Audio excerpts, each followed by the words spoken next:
ज्ञानाञ्जनशलाकया चक्षुरुन्मिलितं येन तस्मै श्रीगुरवे नमः।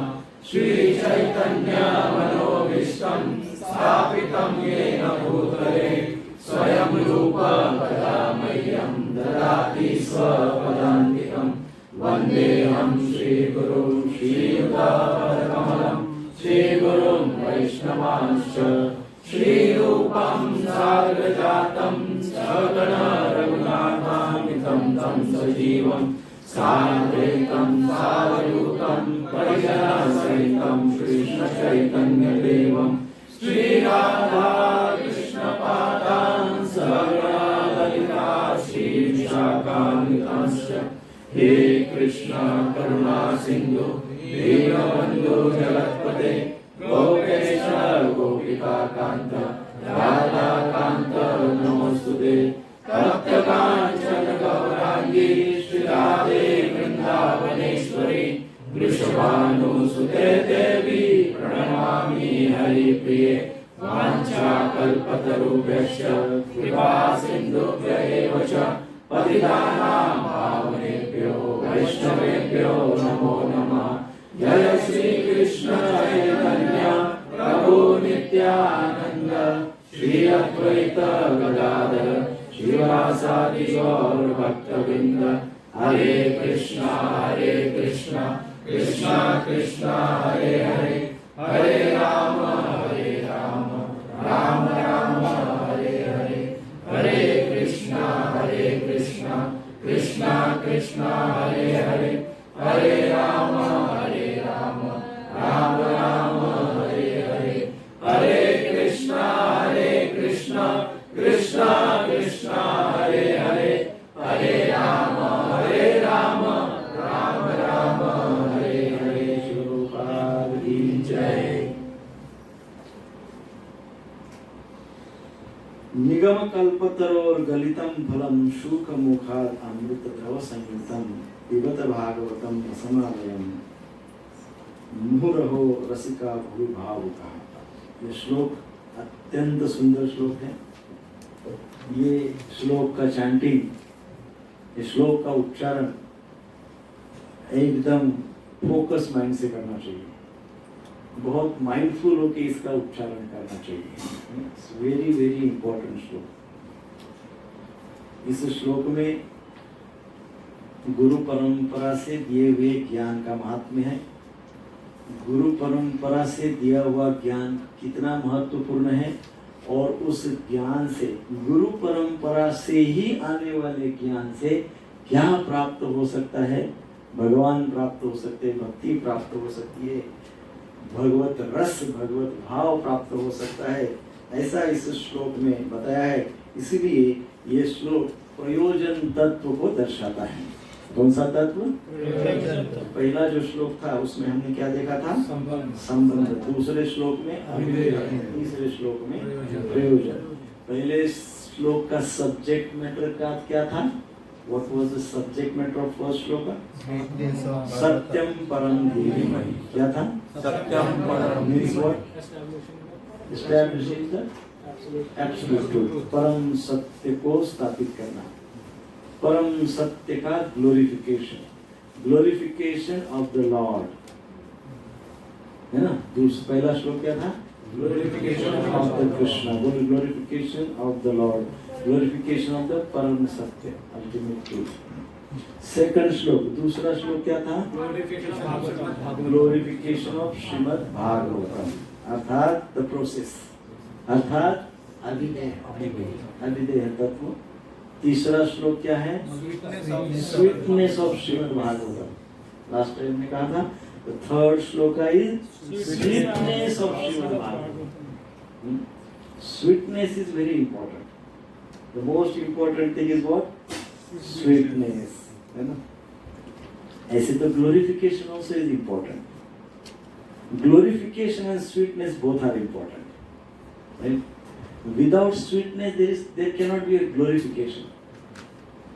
And if you say, हम बोलते हैं कि इसमें माधुर्य है और glorify नहीं कर रहे हैं, तो then that is also incomplete. वो भी इनकम्प्लीट है। सो इस श्लोक में बताया गया है वेद रूपी कल्प वृक्ष का निगम, निगम अर्थात वैदिक शास्त्र, निगम कल्पतरु, कल्पतरु अर्थात विश फुलफिलिंग ट्री, कल्पतरु डिजायर ट्री, कल्पतरु कल्पनाओं को पूर्ण करने वाला, तरु अर्थात वृक्ष, कल्पतरु, निगम कल्पतरु कौन है? वैदिक शास्त्र। गलितम फलम, ये जो वैदिक शास्त्र है ये कल्पतरु के समान है, सारी इच्छाओं को पूर्ण करता है, ऐसा ये कल्पतरु है। और ऐसे कल्पतरु को एक बहुत सुंदर फल लगा हुआ है, क्या कहा है? गलितम फलम। वो फल कैसा है?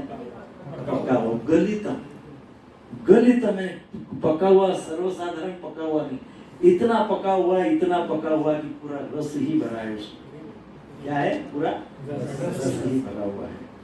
अच्छा, देन क्या? शुक मुखाद अमृत द्रव संयुतम, मिक्स क्या है? संयुतम, संयुत मतलब उस संयुक्त मिक्स किया है।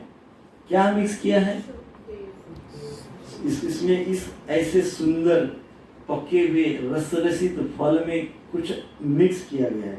क्या मिक्स किया गया है? शुक मुखाद अमृत द्रव, अर्थात शुक ने, तोता जब किसी फल को चोंच लगाता है और फिर हम वो फल खाते हैं तो मीठा लगता है, मिठास बढ़ती है उसकी, है ना? वैसे ही यहाँ जो आचार्य है, जो महामुनि है, वो कौन है? शुकदेव गोस्वामी। शुक अर्थात तोता, शुक का अर्थ क्या होता है? तोता। तो यहाँ जो महामुनि है वो भी कौन है? शुकदेव गोस्वामी है। और उन्होंने क्या किया है? उनके मुख से भागवतम आ रहा है, अर्थात उनके मुख ने भागवतम को स्पर्श किया, अर्थात क्या? उनके मुख से भागवतम कथा कही जा रही है। तो जैसे कोई शुक यदि किसी फल को चोंच लगाता है तो उसकी मिठास बढ़ जाती है, वैसे ही क्योंकि श्रीमद् भागवतम ऑलरेडी गलितम फलम है। किसका गलितम फलम है?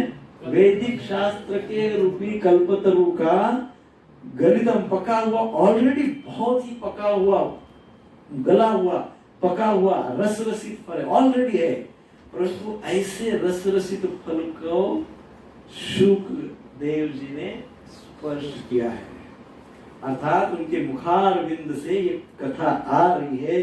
इसलिए क्या कहा गया? शुक मुखार अमृतम संयुतम, शुकदेव जी के मुख से जो अमृत है वो अमृत इस फल में मिल गया। शुकदेव जी से के मुख से जो अमृत धारा बह रही है वो अमृत धारा इस फल में मिक्स हो रही है। एक तो रस रसित फल और ऊपर से मिश्रित हो रहा है उसके साथ अमृत। क्या आस्वादन होगा, क्या टेस्ट होगी। एक तो कैसा है? गलितम फलम। अच्छा, गलितम फलम पका हुआ फल है, किसका है? नीम के ट्री का है क्या? बबुल के? नॉट इवन आम, कल्पतरु, विश फुलफिलिंग, डिजायर ट्री बोलते हैं, इच्छा पूर्ति करने वाला ऐसा कल्पतरु, कल्प वृक्ष। वैदिक शास्त्र, वैदिक शास्त्र का फल अर्थात निचोड़, संपूर्ण वैदिक शास्त्रों का निचोड़, फल, सार श्रीमद् भागवतम है। और उसमें अमृत मिला दिया है शुकदेव गोस्वामी ने, ऐसा बताया गया है। देन पिबत भागवतम रसम आलयम, कहा गया है सभी को बुलाया जा रहा है, हे विद्वान जनों, हे भक्तों, आओ आओ आओ। किसलिए आओ? कहा गया है पिबत भागवतम रसमालयम। ये भागवत का जो रस है वो क्या है? साधारण रस नहीं, रसम आलयम। इतना रस है, इतना रस है, इतना रस है कि रस का आलय अर्थात भंडार। सो भक्तों आओ, पुरुषों, विद्वान व्यक्तियों आओ, क्या करो? पिबत भागवतम रसम, भागवत का ये सुंदर अमृतमय स्वीट नेक्टर मधुर अमृत का प्राशन करो। सो इस प्रकार से ऐसा जब रस प्राशन करते हैं तो क्या कहा गया है, सुखदेव गोस्वामी के मुख से निकला हुआ ये रस है, इसलिए ये फल और भी अधिक स्वादिष्ट हो गया है। यद्यपि इसका अमृतमय रस पहले से ही मुक्तात्माओं सहित सभी के लिए स्वादिष्ट था, तो अतएव यह और भी अधिक रुचिकर हो गया है। यद्यपि इसका अमृत रस मुक्त जीवों सहित समस्त जनों के लिए पूर्व से ही आस्वाद्य था। इवन मुक्त हो या कोई भी हो, सबके लिए ये रस कैसा है, आस्वाद्य है। इसका बहुत सुंदर स्वाद सबको मिलने वाला है। कोई मुक्त हो, कोई नास्तिक हो, कोई आस्तिक हो, कोई कुछ भी हो, कोई मायावादी हो, कोई निराकारवादी हो, कोई भी वादी हो, सारे वादियों के लिए भी ये क्या है, आस्वाद्य है, रुचिकर है, टेस्टफुल है। सो आओ, आइए आइए और इस भागवतम रूपी परिपक्व फल का रस आस्वादन करिए, ऐसा इसका अर्थ होता है। सो श्रीमद् भागवतम जब सुनते हैं, केवल श्रवण करते श्रोतागण, जब श्रीमद् भागवतम का श्रोतागण श्रवण करते हैं, केवल मात्र श्रवण से उनको वो दिव्य आनंद का अनुभव होता है। भागवतम के केवल श्रवण से, जस्ट श्रवण करिए, समझे न समझे कोई बात नहीं, क्योंकि जो शब्द है श्रीमद् भागवतम के वो क्या है, दिव्य है, ट्रांसेंडेंटल है, आध्यात्मिक है, चिन्मय है। जैसे ही ये शब्द कान में जाते हैं, ब्रह्म संस्पर्श हो जाता है। कल के भगवद गीता के श्लोक में है, ब्रह्म संस्पर्श, भगवान का स्पर्श हो जाता है। मात्र भागवतम के शब्दों का स्पर्श हमारे कानों के द्वारा हो जाता है। केवल इतना होने से क्या हो जाता है, मानो भगवान का स्पर्श हो जाता है। और जब इस प्रकार से हम श्रवण करते हैं, तो ऐसे श्रवण से व्यक्ति अमृत, मानो अमृत प्राशन कर रहा हो। अमृत प्राशन करने से क्या होता है, अमृत प्राशन करने से व्यक्ति अनेकों वर्षों तक जीवित रहता है। दूसरा अर्थ क्या है, जब ऐसा अमृत रूपी भागवत का रस भक्त श्रवण करता है, प्राशन करता है, तो ये यदि उसने वस्तुतः श्रवण किया है वास्तविक रूप में, तो युगों युगों तक उसकी स्मृति बन जाता है। भागवतम का एक एक शब्द व्यक्ति के स्मृति पे संस्कार कर देता है, और वो संस्कार हजारों हजारों हजारों जन्मों तक रहता है, और कभी कोई जन्म में उसका गोलोकवास हो जाता है। So that's why Shrimad Bhagavatam का प्रत्येक शब्द अमृत तुल्य है। और ऊपर से शुक मुखाद अमृतम द्रवत्, सुखदेव गोस्वामी के मुख से वो शब्द निकल रहा है। ये बहुत ही महत्वपूर्ण बात है, आप इसको समझिए।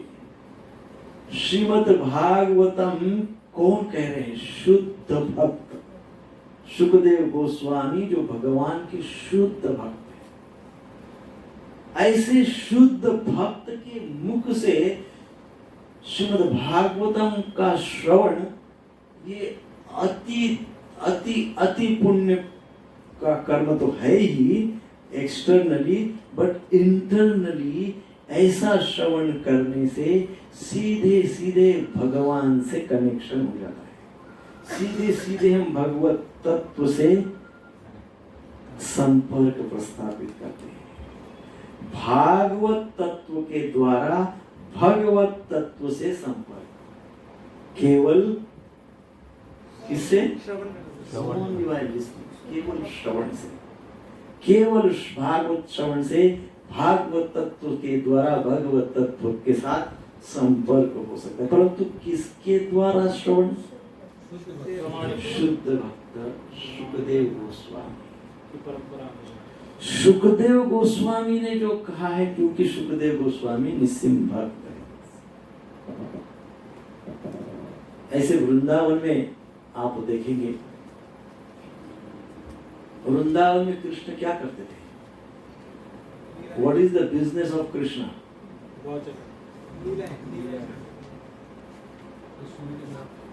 Business. What is the business? Main business.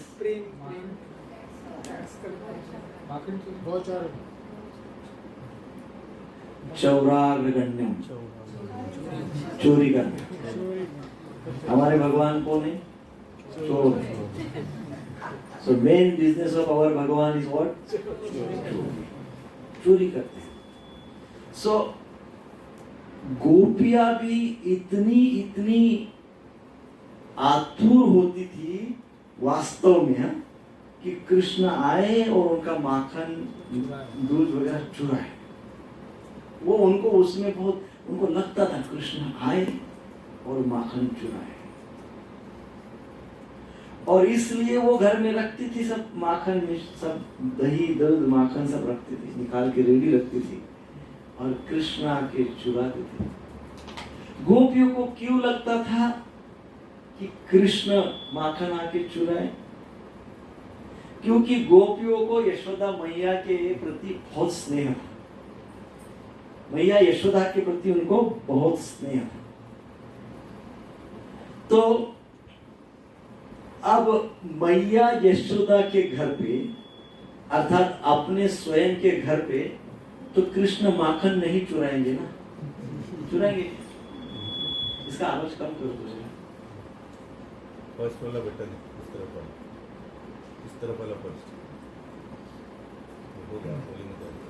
तो अपने घर में तो वो कृष्ण चोरी नहीं करेंगे, मैया यशोदा की यहाँ तो चोरी नहीं करेंगे।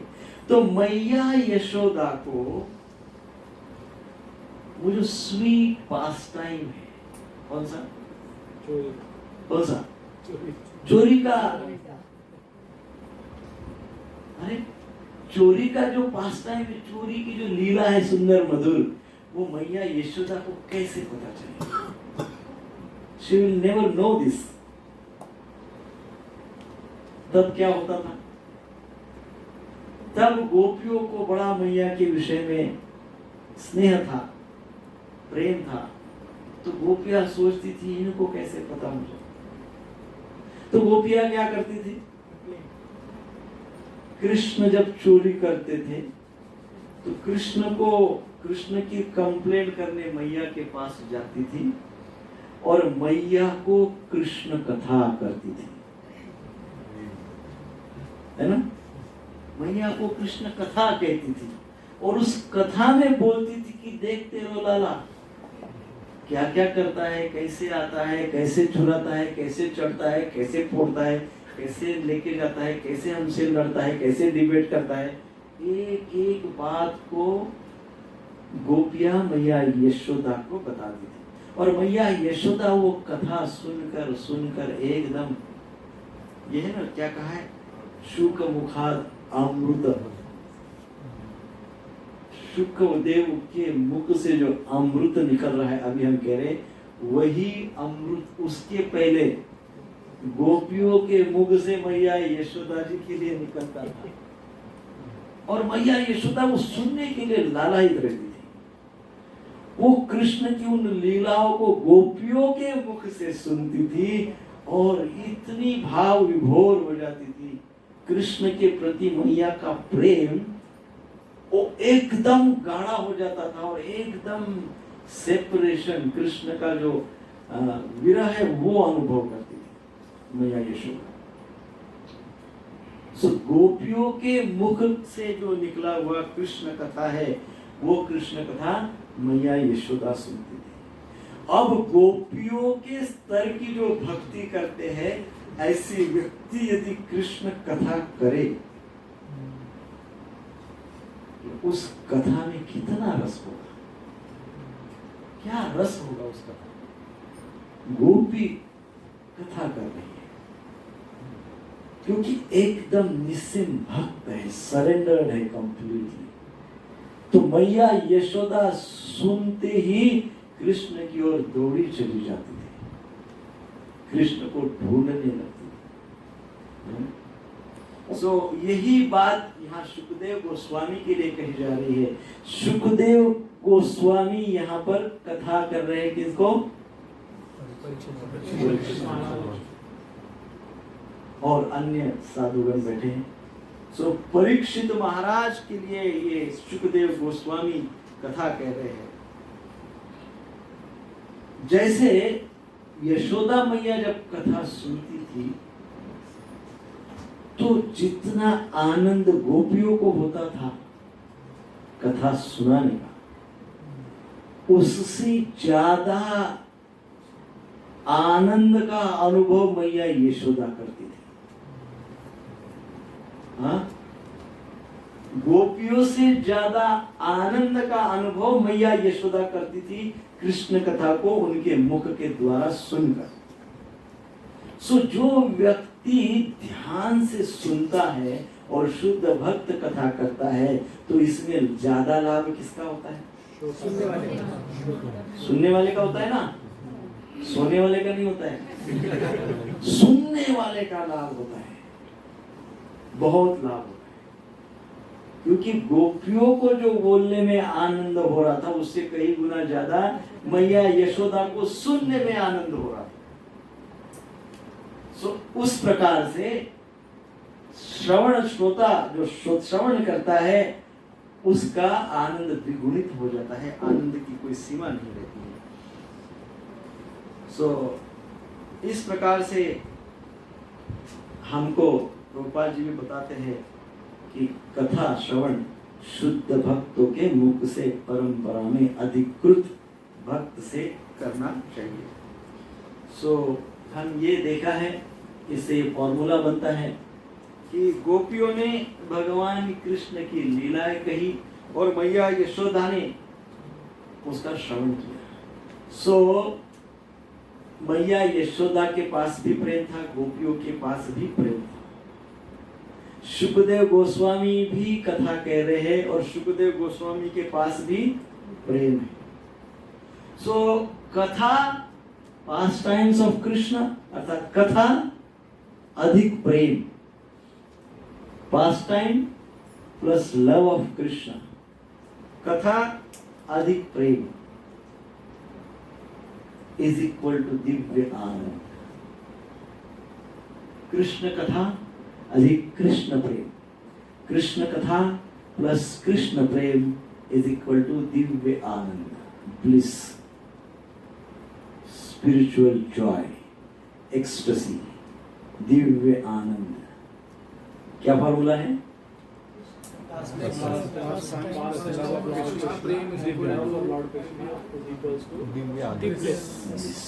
जब हम कथा करते हैं, कृष्ण की कथा करते हैं और प्रेम नहीं है तो दिव्य आनंद मिलेगा। प्रभुपाद जी ने तात्पर्य में बहुत सुंदर उदाहरण दिया। बहुत लोग धन लेकर भागवतम की कथा करते, प्रभुपाद जी ऐसे बोलते हैं। हमने अभी फॉर्मूले में क्या देखा? कृष्ण कथा प्लस प्रेम इज इक्वल टू दिव्य आनंद। गोपियां कथा कर रही थी, मैया यशोदा के पास प्रेम था। सो कथा प्लस प्रेम, सभी को आनंद हुआ। सुखदेव गोस्वामी कथा कर रहे हैं, उनके हृदय में कृष्ण के प्रति प्रेम है, सुनने वाले के हृदय में कृष्ण के प्रति प्रेम है, इज इक्वल टू। परंतु कोई व्यक्ति कथा करता है और हृदय में लोभ है, कथा करता है और हृदय में लोभ है। प्रभुपाद जी कह रहे तात्पर्य में, आपने पढ़ा ना ध्यान से, मैं नहीं कह रहा हूँ, प्रभुपाद जी कह रहे तात्पर्य में, देन इक्वल टू व्हाट?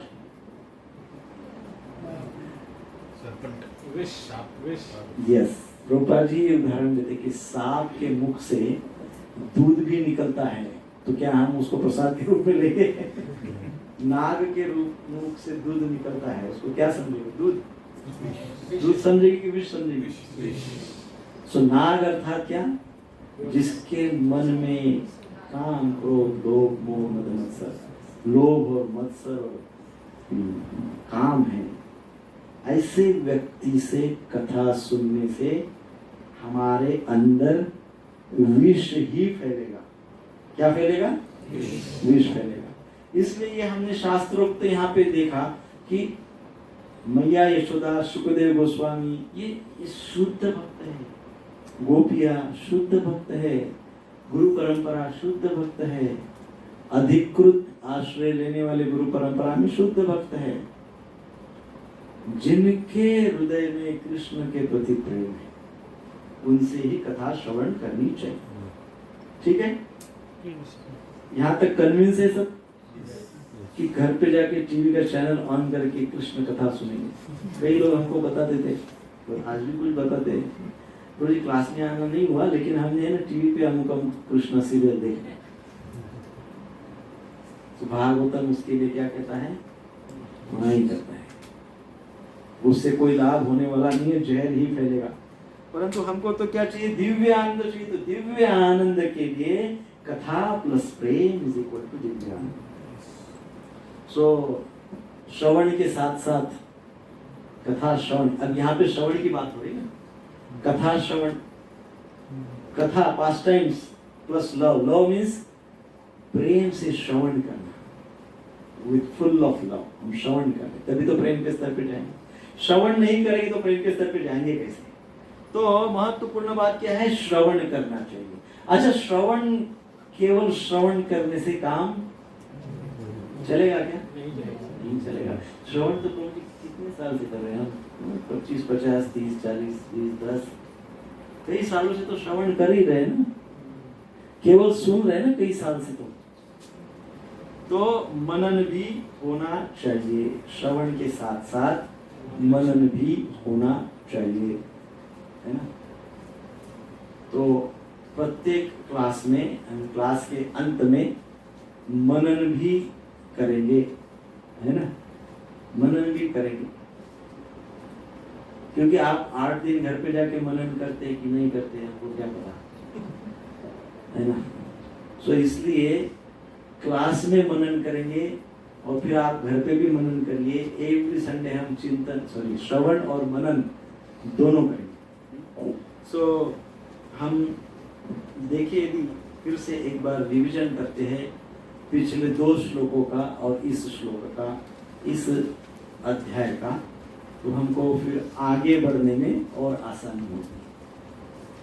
सो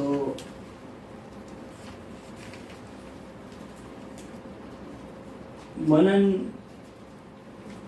करने के लिए मैं कुछ प्रश्न आपको पूछता हूँ जो अभी से पिछले श्लोकों से कनेक्टेड है। बहुत सिंपल प्रश्न है, इससे हमारा मनन हो जाएगा। क्या हो जाएगा?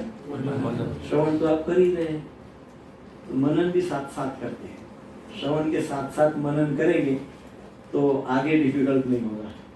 बहुत 18,000 श्लोक करना है ना हमको, है ना, 18,000 श्लोक है। अभी तो अपना तीसरा ही श्लोक है। ये श्रवण इधर से करेंगे, इधर से चला जाएगा। तो इसलिए हम क्या करेंगे? श्रवण के साथ साथ मनन करेंगे। तो मैं आपको प्रश्न पूछता हूँ कि ये स्कंद जो है हमारा, ये अध्याय जो हमारा प्रथम अध्याय, इसमें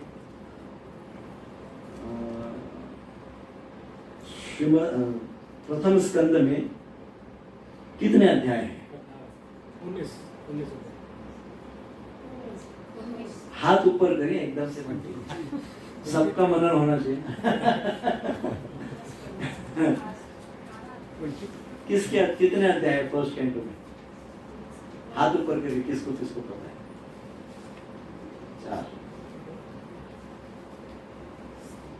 बताइए माता जी, माता जी बताइए। पक्का लॉक कर दो? सो पहले स्कंद में 19 अध्याय है। कितने अध्याय है? 19। अभी हम इतना ही याद रखेंगे, 18,000 को भूल जाएंगे, मन में 18,000 श्लोक का वो उसको भूल जाइए। अभी कितने? पहले स्कंद में केवल 19 अध्याय है। भगवद गीता में कितने अध्याय है? 18। इसके पहले स्कंद में कितने अध्याय है? 19। तो 19 अध्याय है। अरे 19 अध्याय का अब हम इसका ये जो हमने फर्स्ट क्लास में पहले क्लास में हमने दिया था, विवरण किया था, उसका डिवीजन किया था, तो हम वो डिवीजन को थोड़ा संक्षेप में करते हैं, एकदम संक्षेप में। पहले हमने वो जरा विस्तृत किया था, तो मुझे विश्वास है कि आप भूल गए होंगे, तो इसलिए अभी हम संक्षेप में उसका डिवीजन देखते हैं, संक्षेप में। सो ये 19 चैप्टर जो है, अर्थात पहला स्कंद में 19 अध्याय है। 19 अध्याय के 3 डिवीजन है। कितने डिवीजन है? 3 डिवीजन है। हम जो अभी देख रहे हैं वो, हम अभी जो चर्चा कर रहे हैं वो कौन सा है? पहला, फर्स्ट डिवीजन। कौन सा डिवीजन? First division. ये फर्स्ट डिवीजन में केवल 3 अध्याय आते हैं। कितने अध्याय आते हैं? पहला, दूसरा, तीसरा। पहले स्कंद के पहले डिवीजन में पहले 3 अध्याय। पहले स्कंद के पहले 3 डिवीजन में पहले 3 अध्याय। अच्छा, ये 3 अध्याय का सब्जेक्ट मैटर क्या है? मुनियों की जिज्ञासा, मुनियों की जिज्ञासा, क्वेश्चन एंड आंसर भी सम। सो विशेषकर इनका जो है क्वेश्चन एंड आंसर, मुनियों के द्वारा प्रश्न और उत्तर दिए गए हैं। सो पहले 3 अध्याय में क्या है? प्रश्न, मुनियों के द्वारा प्रश्न। किसमें? फर्स्ट 3 चैप्टर में, पहला, दूसरा, तीसरा। Then part 2। पार्ट 2 कहां से कहां तक है? पार्ट 2 है चैप्टर 4 अध्याय 4 से तो अध्याय 7। पार्ट 2 क्या है? अध्याय 4 से अध्याय 7। ये हो गया part 2 of first canto. First canto का पार्ट 2 क्या है? अध्याय 4 से अध्याय 7। इसमें सब्जेक्ट मैटर क्या है? सब्जेक्ट मैटर है हिस्ट्री ऑफ नारद मुनि। नारद मुनि की इतिहास, नारद मुनि की पूर्व जन्म की कथा।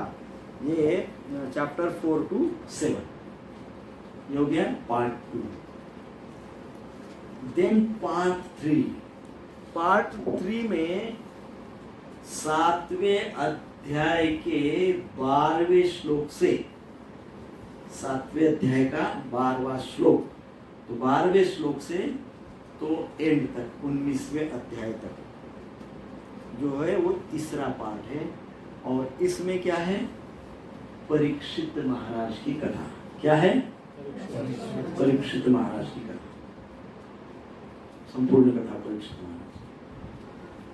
सो मनन करते हैं। नोटबुक बंद कर दीजिए। फर्स्ट स्कंद में कितने अध्याय हैं? 19। पहले स्कंद के कितने विभाग हैं? 3। वेरी गुड, वेरी गुड, अच्छा आंसर।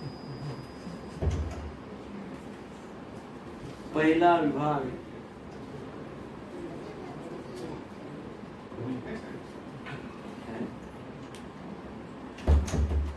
पहला विभाग, दूसरा विभाग, तीसरा विभाग बताइए। हाथ ऊपर करिए। पहला विभाग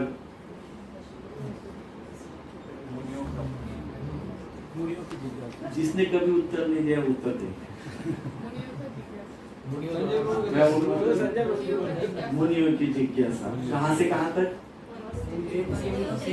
1 से 3, अर्थात क्वेश्चन एंड आंसर, प्रश्न और उत्तर, क्वेश्चन एंड आंसर। पहला अध्याय से लेके तो तीसरा।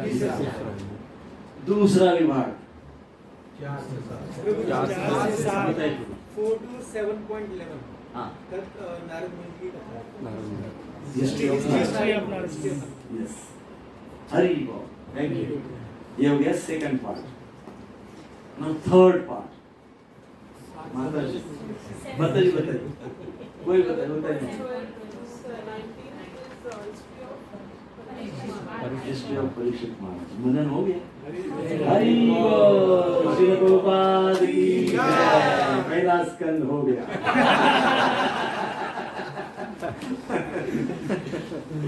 तो ऐसे ही हम आगे जाके श्लोक लेने वाले हैं। सो नाउ अब हम डिस्कस क्या कर रहे हैं? Sweetness of Srimad Bhagavatam. हम डिस्कस कर रहे हैं पहले 3 श्लोक, पहले अध्याय के पहले 3 श्लोक। पहले 3 श्लोकों में पहला श्लोक क्या था? संबंध संबंध ज्ञान। संबंध ज्ञान मीन्स व्हाट? परम सत्य Qualities of Param Satya, absolute truth. 7 qualities. 7 qualities of absolute truth, 7 qualities of the Lord. और संबंध हमने बताया था किसके किसके बीच में संबंध? Om is the entire creation rests on Om. Om से वेदास की बात में वेदांत सूत्र, वेदांत से भागवतम, भागवतम से गायत्री, गायत्री से भूत भुवस्वः, these are three तत्सवितुर्वरेण्यं, तत्सवितुर्वरेण्यं, and then भर्गो, Bhargo is the भर्गो देवस्य पर राधा कृष्ण, है ना? सो गायत्री और भागवतम कैसे एक ही है, उसकी चर्चा की थी। उनका क्या संबंध है? भागवतम का वेदांत और वेद से क्या संबंध है? वेद का भगवान से क्या संबंध है? ओम का भगवान से क्या संबंध है? फिर हमने परमात्मा का भगवान से क्या संबंध है? परम सत्य और भगवान से क्या संबंध है? ये सब चर्चा हुई थी। सो संबंध ज्ञान, फर्स्ट श्लोक इज संबंध ज्ञान। देन सेकंड श्लोक अभिधेय। अभिधेय means what? glorification of Bhagavatam. Glorification of Shrimad Bhagavatam, Bhagavatam का महात्म्य, ग्रेटनेस ऑफ श्रीमद् भागवतम। पहला था ग्रेटनेस ऑफ भगवान, दूसरा ग्रेटनेस ऑफ भागवतम, दूसरे में और क्या बताया है? हम उस परम सत्य तक कैसे पहुंचे इसके बारे में। वो परम सत्य, वो भगवान तक कैसे पहुंचे? What is the process? That is अभिधेय। श्रीमद् भागवतम के द्वारा हम उस परम सत्य तक पहुंच सकते हैं। What is that process? That process is Shrimad Bhagavatam. Srimad Bhagavatam is like a sun, it's like Krishna. So Srimad Bhagavatam. What are those 5 things? Lamb, Lamb, sun, sun, Krishna, Shri Krishna designing मूर्ति और design. Ripen fruit Yes. बरोबर है ना? सबको अच्छे से revise करेंगे। बताइए पांचों कौन बताएगा? पांचों बताइए, पांचों सुनिए, सब सुनिए ध्यान से। हाँ, Srimad Bhagavatam is like a lamb. Srimad Bhagavatam is like a lamp, मतलब lamp. Like a sun. Srimad Bhagavatam is like a sun. Srimad Bhagavatam is Krishna. Srimad Bhagavatam is Krishna. Srimad Bhagavatam is like a ripened fruit. Srimad Bhagavatam is like a गलित फलम, पका हुआ फल। And Srimad Bhagavatam is like Mohini. Shrimad Bhagavatam is like a Mohini. 5 things, right? Second श्लोक में होता है, ठीक है? That is what is glories of Shrimad Bhagavatam. क्या है? Glories Glories of of Shrimad Bhagavatam. Then next is, अभी जो चल रहा है, अभी इस श्लोक में क्या देख रहे हैं हम? हाँ? Sweetness of Shrimad Bhagavatam. प्रयोजन, गलितम फलम, हमको वो स्वीट फल चाहिए, वो हमको श्रीमद् भागवतम चाहिए। वो श्रीमद् भागवतम हमारे हृदय में उतर कर भगवान का दर्शन हमको चाहिए। दैट इज प्रयोजन। सो गलितम फलम इज अ प्रयोजन। सो दूसरे श्लोक में हमने यह भी कहा था कि आफ्टर कृष्णा धर्म का क्या होगा? कृष्ण जब अपनी लीलाएं समाप्त करेंगे इस धराधाम की, और कृष्ण जब अपने नित्य धाम में गाएंगे, तो फिर इस धरती पे धर्म का क्या होगा? This sentence keep in mind. क्या होगा? कि धर्म जो है श्रीमद् भागवतम में आश्रय। तो श्रीमद् भागवतम इज धर्म। सो हमने देखा इस श्लोक में वेदों को कल्पतरु के समान बताया है ना?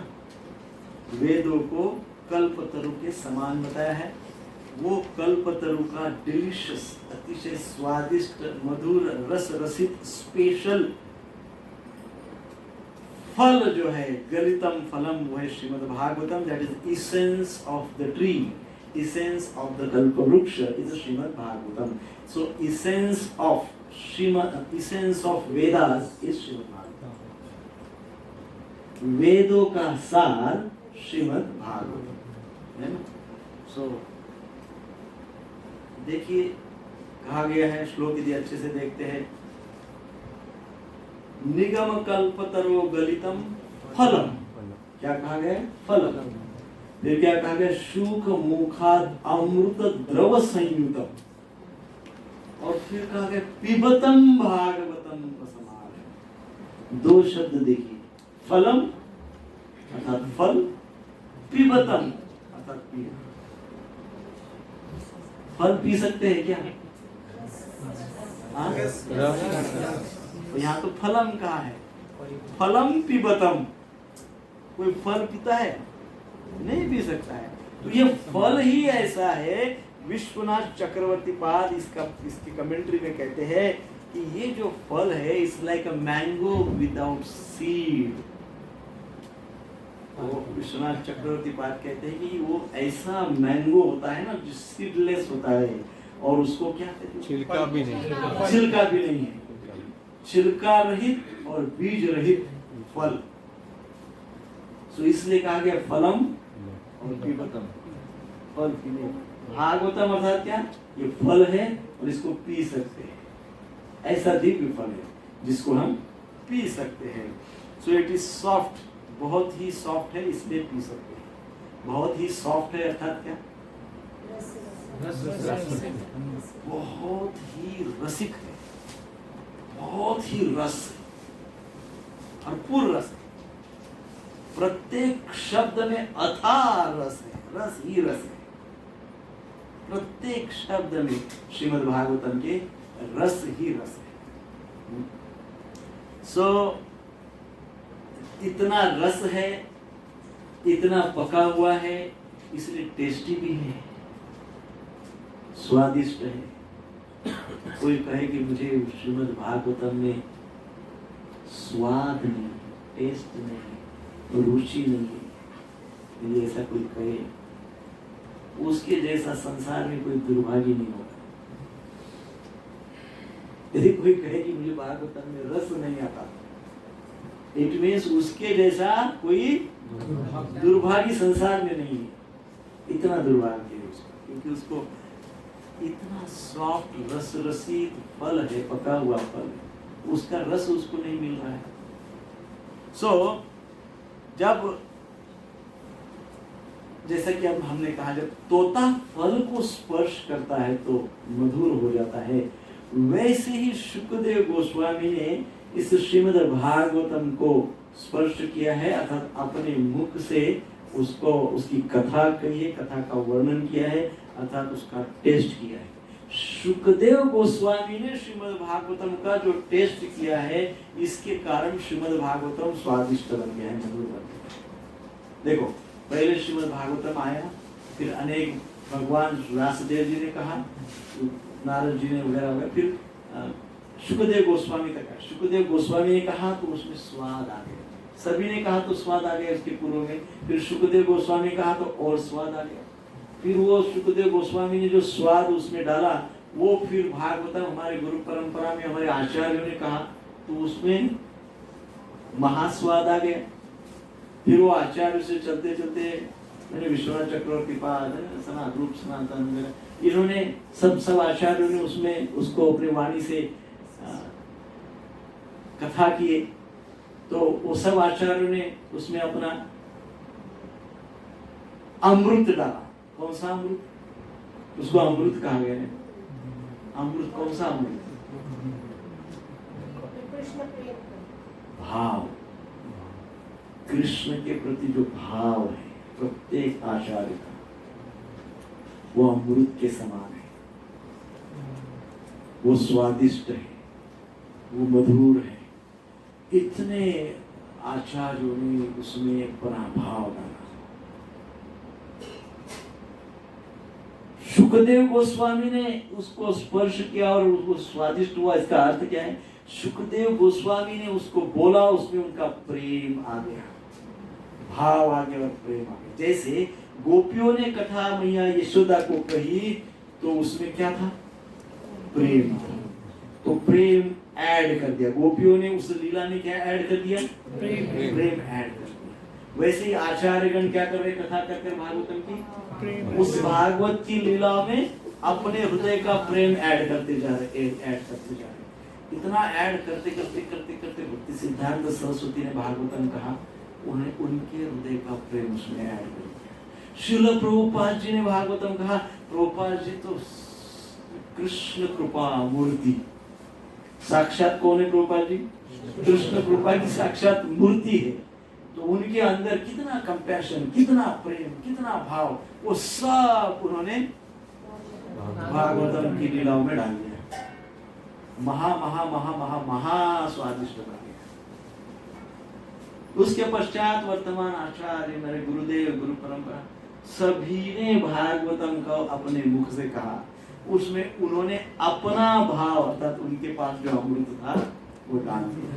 अब इतने आचार्य गण जब भागवतम में अपना भागवतम की लीलाओं में अपना भाव और प्रेम डाल देंगे तो वो भागवतम क्या बनेगा? क्या बनेगा वो भागवतम? अमृत का फल बनेगा, साक्षात अमृत। अमृत ही नहीं, महाअमृत बन जाए। इसलिए कहा जाता है कि जो परंपरा में जब भागवतम सुनाया जाता है और जब हम सुनते हैं तो परंपरा से जो अमृत उसमें डाला गया, जो रस, अमृत अर्थात रस, जो भाव का रस, भक्ति भाव का रस, भक्ति रस, प्रेम रस, भाव रस, सेवा रस, अमृत रस, कितना रस डाल दिया। और इसलिए रसम आलयम, कौन सा शब्द बोला है इसमें? एक भागवतम क्या है? रसों का भंडार है। क्यों कहा गया रसों का भंडार है? क्योंकि इतना आचार्यों द्वारा, शुद्ध भक्तों द्वारा रस उसमें भर दिया है। That's why रसमालय। इसलिए भागवतम रस का भंडार है। It is an abode of रस, स्वादिष्ट रस। यहाँ इस भागवतम में इसलिए इस श्लोक में ज्ञानी वगैरह को भी अपील कर रहे हैं, है ना? ज्ञानी, विद्वान, है ना, सबको, रसिक भक्तों को विशेष अपील कर रहे हैं कि क्या कह रहे हैं कि आओ आओ आओ, सभी भक्तगण आओ, सभी रसिक जनों आओ, विद्वान जनों आओ, सब आओ और श्रीमद् भागवतम का आश्रय ग्रहण। क्या करो? श्रीमद् भागवतम का आश्रय ग्रहण करो। सबको इनविटेशन दे। कोई मुक्ति कामी होगा उसको भी इनवाइट कर रहे हैं। कोई मुक्ति की इच्छा रख रहा होगा, तू मुक्ति तेरे पास रख, पर आ और भागवतम का आस्वादन कर। इनविटेशन टू ऑल, सबको इनविटेशन दिया जा रहा है। So that's why Shrimad Bhagavatam में आगे जाके हम देखते हैं, कहा जाएगा श्री कृष्ण भगवान इज अखिल रसामृत मूर्ति। भगवान कौन है? अखिल रसामृत मूर्ति, यानी संसार के जितने भी रस है, ऑल रसास, संपूर्ण रस, सारे रस, संसार के जितने रस है सारे भगवान, अखिल रसामृत मूर्ति। कौन है? भगवान श्री कृष्ण अखिल रसामृत। जब कोई व्यक्ति ऐसे अखिल रसामृत मूर्ति के संपर्क में आ जाएगा ना, अखिल रसामृत मूर्ति के साक्षात सारे रसों के भंडार है, सारे अमृतों के भंडार है। ऐसे अखिल रसामृत के संपर्क में यदि कोई जीव आएगा तो क्या होगा? उस जीव का क्या होगा? आप बताइए क्या होगा? प्रेम रस प्राप्त होगा और दिव्य आनंद प्राप्त होगा। और क्या होगा? जो आधार से कनेक्ट हो गया साधार से, तो वो भी एक स्रोत बन जाएगा रस के बाद। उसको वो रस प्राप्ति होगी तो संसार को भी वो जो मिला वो बांटेगा, जो उसको प्राप्त हुआ वो डिस्ट्रीब्यूट करेगा। और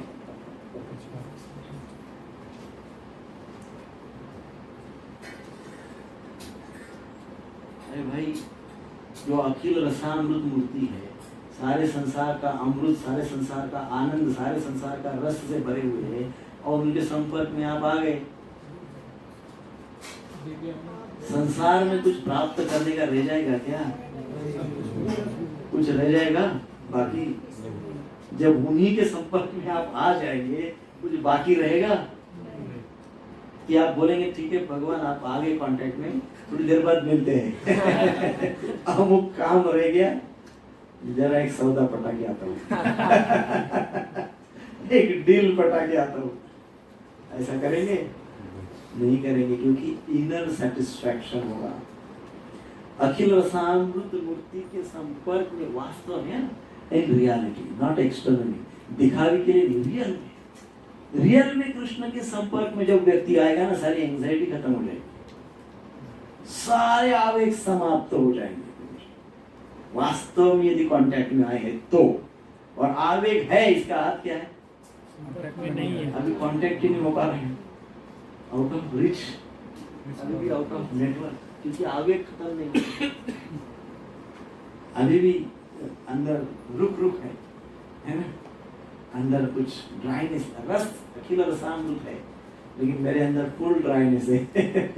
लेकिन आई एम कंप्लीटली रूखा सूखा हूँ, क्योंकि मेरे अंदर आवेग रूपी अग्नि जो लगी हुई है, वो मुझे रस के, अखिल रसामृत के कांटेक्ट में नहीं आने देती। और इसलिए इस श्लोक में सबको इनवाइट किया गया विशेषकर, भाई आओ, आप जैसे तैसे आओ, जैसे हो वैसे आओ, कोई प्रॉब्लम नहीं, आओ और भागवतम का आश्रय ले लो। भागवतम का आश्रय लेने से अखिल रसामृत मूर्ति भगवान श्री कृष्ण के कांटेक्ट में आ जाएंगे, है ना, क्योंकि भागवतम ही भगवान है। There is no difference between Bhagavatam and Bhagavan, Bhagavatam and Krishna, भगवान श्री कृष्ण। सो हमको जब हम भगवान के संपर्क में आएंगे तो हमको deep satisfaction, deep inner satisfaction, आंतरिक संतुष्टि होगी, अंतःकरण से हम संतुष्ट हो जाएंगे, है ना। प्रभुपाद जी ने तात्पर्य में यही बात समझाई, कृष्ण कॉन्शियसनेस के विषय में बताई है, कथा सुनने के विषय में बताई है। अधिकृत व्यक्ति से कथा सुनने से क्या लाभ होता है? तो भगवान के संपर्क में व्यक्ति आ जाता है ना। इस प्रकार से बताया गया श्रीमद् भागवत में। सो हमारा जो भाव रहता है, प्राय हम भगवान के संपर्क में इसलिए नहीं आ पाते हैं क्योंकि हम दूसरी जगह बहुत ही घनिष्ठ संपर्क स्थापित करके बैठे हैं। है कि नहीं? बहुत ही घनिष्ठ संपर्क दूसरे साइड, इतना घनिष्ठ है वो संपर्क कि इधर संपर्क नहीं हो पा रहा है प्रस्थापित। सो इसलिए मटेरियल जो एग्जिस्टेंस है, मटेरियल कनेक्शन जो है, भौतिक आसक्ति, भौतिक आवेग, भौतिक relationship is like a bubble gum. Bubble gum पता है ना? च्युइंगम, च्युइंगम, वो चबाते चबाते चबाते चबाते ना पूरा सब फुगा निकालते हैं। बबल कितनी देर रहता है बबल? 5 सेकंड भी नहीं रहता है, फूट जाता है। तो भौतिक relationship is like that, material arrangements are like that, भौतिक अरेंजमेंट उस प्रकार से है। तो हम हेवीली डिपेंडेंट उसके ऊपर हो जाते हैं और इसलिए अखिल रसामृत मूर्ति की ओर रिलेशन हमारा स्थापित नहीं होता है। सो हमारा उद्देश्य क्या है? हमारा उद्देश्य है भगवान के साथ हमारा रिलेशनशिप स्ट्रॉन्ग हो। जब हम कृष्ण के संपर्क में आ जाते हैं, अच्छा भगवान कृष्ण के संपर्क में हम कैसे आ सकते हैं? कैसा रिलेशन बना सकते हैं? कैसे भगवान के कृष्ण साथ हमारा संबंध हो सकता है? कैसे अखिल रसामृत मूर्ति के साथ हमको थोड़ा बहुत रस आस्वादन मिल सकता है? कैसे? कथा श्रवण, भक्तों का संग करके, नाम जप करके, नाम जप करके, कंटिन्यू भगवान का मदद करके। सो वो 4 चीजें बताई कि आपको भगवान साक्षात्कार करने के लिए उन्हीं को आप श्रवण मनन विधि यस यस, सो नाम, रूप, गुण और लीला, इनके विषय में इनका श्रवण करें। इनका चिंतन करें, मनन करें, इनका निधिध्यासन करें, वंदनम अर्थात प्रार्थना करें। सो हमको भगवान के साथ हमारा संबंध स्थापित करवाने वाले कौन है? नाम रूप गुण लीला, विद श्रवणम, मननम, निधिध्यासनम और वंदनम। नाम रूप गुण लीला विथ व्हाट? श्रवणम, मननम, निधिध्यासनम, वंदनम। नाम रूप गुण लीला का श्रवण करें, नाम रूप गुण लीला का मनन करें, नाम रूप गुण लीला का निधिध्यासन करें, नाम रूप गुण लीला को वंदन करें। ऐसा जब हम करेंगे तब हमारा क्या होगा? अखिल रसामृत मूर्ति के साथ हमारा कनेक्शन हो जाएगा, संबंध स्थापित हो जाएगा। और जब हम इनके माध्यम से आते हैं, नाम रूप गुण लीला के माध्यम से आते हैं, तो हमको हमारे जीवन में रस प्राप्त होता है, उत्साह प्राप्त होता है, प्रेम प्राप्त होता है, भक्ति में हम आगे ही बढ़ते रहते हैं। अब हमने जो बात बताई वो सार रूप में बताता हूँ। नाम रूप गुण लीला का श्रवण करे, मनन करे, निधिध्यासनम करे, वंदनम करे, अर्थात भगवान का नाम। भगवान का नाम क्या है? हरे कृष्णा कृष्णा कृष्णा हरे हरे, हरे राम राम राम हरे हरे। अब ये जो नाम उच्चारण हम कर रहे हैं वो सुने, श्रवण। श्रवण अर्थात क्या? जो भगवान का नाम हम उच्चारण करते हैं उसको सुने, स्वयं। दूसरों को सुनाए नहीं, पहले तो खुद सुने, फिर दूसरे सुनेंगे तो सुनेंगे, पहले स्वयं सुने फिर दूसरों के लिए। सो श्रवण करें, फिर मनन करें, भगवान के नाम का मनन करें कि भगवान का नाम कैसा है। नाम चिंतामणि कृष्ण चैतन्य रस विग्रह गुरु शुद्ध नित्य मुक्त अभिनत्वाम नाम नामिनो। ये हो गया मनन नाम का। निधिध्यासन, निधिध्यासन मतलब क्या? एब्जॉर्प्शन, उसमें एब्जॉर्ब हो जाओ, उस लीला को समझो। हरे कृष्ण कृष्ण कृष्ण हरे हरे, हरे राम राम राम हरे हरे। इसमें क्या है? भगवान की योग और वियोग लीला है ना? हरे कृष्ण अर्थात संयोग, हरे कृष्ण अर्थात संयोग, कृष्ण कृष्ण अर्थात विरह, हरे हरे अर्थात विरह। सो संयोग और वियोग दोनों ही लीलाएं इसमें हैं। अर्थात जो कृष्ण राधा कृष्ण की वियोग लीला है, अर्थात विरह लीला है, अर्थात साक्षात चैतन्य महाप्रभु ने जिसका प्राकट्य किया। तो इस प्रकार से कितना एब्सॉर्प्शन कर सकते हैं आप, उसमें एब्सॉर्ब हो सकते हैं निधिध्यासन। और फिर उसके पश्चात नाम प्रभु को प्रणाम करें, प्रार्थना करें, भगवान को प्रणाम करें, प्रार्थना करें, कहे कि हे भगवान, आपकी प्रसन्नता के लिए मैंने नाम जप करने का प्रयास किया है, कृपा करके मेरी नाम जप सेवा का स्वीकार करें। प्रार्थना करें भगवान को। वंदनम, सो हो गया नाम का, हो गया नाम। रूप का तो करते ही है, साक्षात राधा गिरधारी जी के सामने जाके खड़े हो जाएंगे, भगवान को प्रार्थना करिए, मंदिर में बैठ के भगवान के समक्ष कुछ भगवान के विषय में श्रवण करिए, भगवान के रूप के विषय में श्रवण करिए। अखिल रसामृत मूर्ति है ना, भगवान कैसे है? अखिल रसामृत मूर्ति श्रवण किया, उसके ऊपर चिंतन मनन करिए कि भगवान कैसे सर्व समावेशक है, भगवान से सब कुछ आता है, भगवान सब में है, सब भगवान में है ना। तो इस प्रकार से रूप गुण और लीला का हम चिंतन मनन कर सकते हैं, निधिध्यासनम कर सकते हैं, वंदनम कर सकते हैं। और इस प्रकार से हम विधि पूर्वक सब करेंगे तो हमारे जीवन में उत्साह आएगा, हमारे जीवन में भक्ति में नित्य नवीन उत्साह आएगा, है ना। ऐसा नहीं कि जैसे मटेरियल रिलेशनशिप में होता है ना, वो क्या कहते हैं, मैं भूल गया, एक बहुत अच्छी कहावत है हिंदी में, वो कहते हैं कोई आता है, कोई मेहमान आते हैं तो पहले दिन तो कौन होता है? हैवान, इंसान, भगवान। पहले देव भगवान के जैसा होता है। पहले आ गया व्यक्ति, आ गया 4 दिन रहा तो हम उसको भगवान के जैसा दर्जा देते हैं ना, भगवान के जैसा ही होता है उसका मान सम्मान। 8 दिन रह गया तो 8 दिन तक मान सम्मान, हाँ? फिर 8 दिन से ज्यादा रह गया तो भगवान के स्तर से धीरे धीरे कौन से स्तर पे हो जाता है वो? इंसान।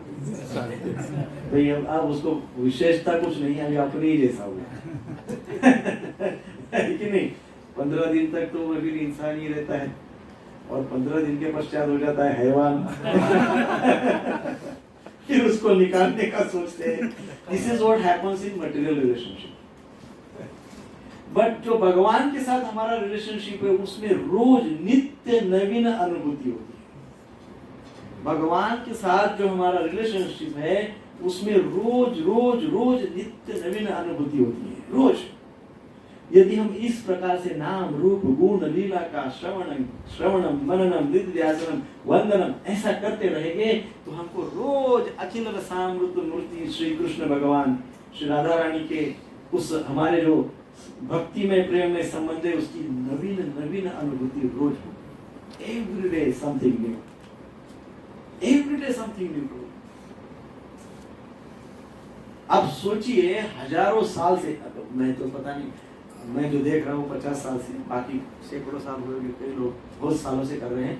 तो आप देख रहे हैं भगवान की जन्माष्टमी से, स्पेशली इस्कॉन के यदि हम समझे तो कितने तो वर्षों से इस्कॉन में जन्माष्टमी आती है। जन्माष्टमी के दिन कृष्ण की कथाओं पे लेक्चर होता है भागवत, और हम सुनते हैं और इतने सालों से वो सुंदर वही बात होती है। क्या होता है? और जन्म कैसे हुआ, भगवान ने क्या क्या किया, बाल लीला, पौगंड लीला, अमुक लीला, यही बातें, यही बात एवरी ईयर, कितने वर्षों से यही बात चल रही है। लेकिन फिर भी हमको जन्माष्टमी के दिन वो कथा सुनने का उत्साह रहता है, आनंद आता है, इच्छा होती है, बहुत सुंदर उत्साहित हो जाते हैं। सो ये भगवान की जो विशेषकर लीलाएं है, नाम है, इसमें कभी भी उत्साह कम नहीं होता है, वो नित्य नवीन है। सो इसलिए इस्कॉन में श्रील प्रभुपाद जी ने बहुत अच्छा सिस्टम एस्टैब्लिश कर दिया है कि कई वर्षों से प्रभुपाद जी ने इस्कॉन में जो एस्टैब्लिश करके रखा है हरि नाम जप। कितने सालों से इस्कॉन में जप कर रहे होंगे लोग, फिर भी कर रहे हैं,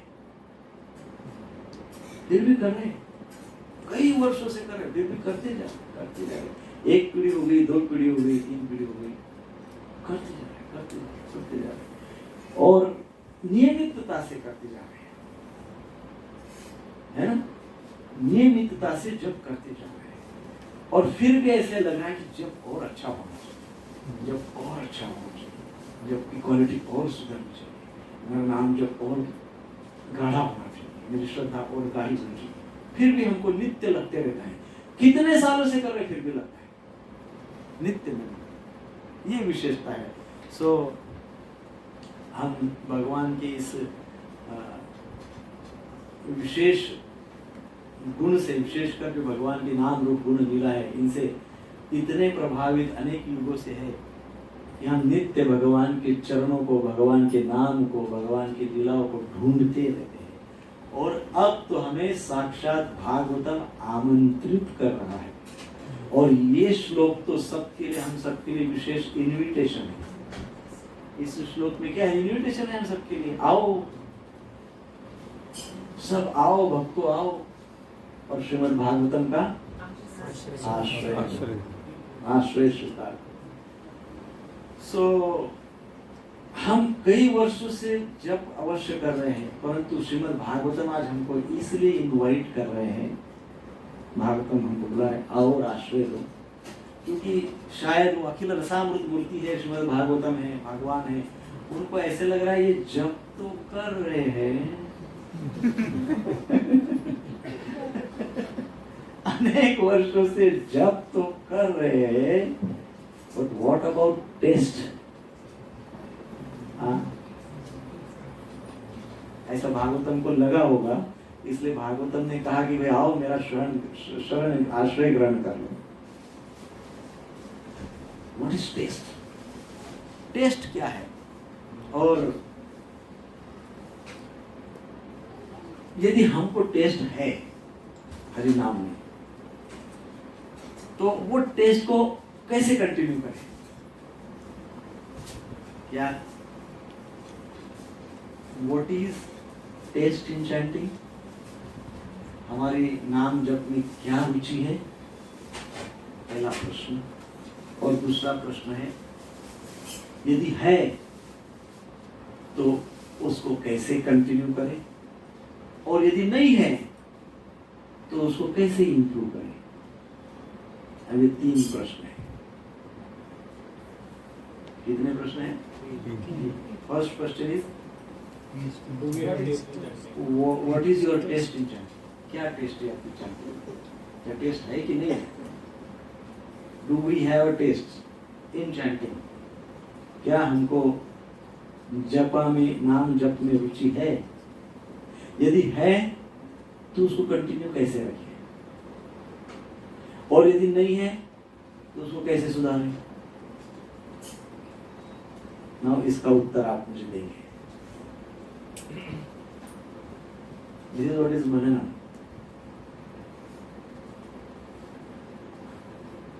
हाथ ऊपर करिए, मैं एक एक को पूछता हूं। क्या हमको चैंटिंग में टेस्ट है? पहला ही प्रश्न। एक एक प्रश्न का उत्तर यस यस और नो में उत्तर देना है बस। यस कौन कौन बोल रहे हैं? हाथ ऊपर करिए।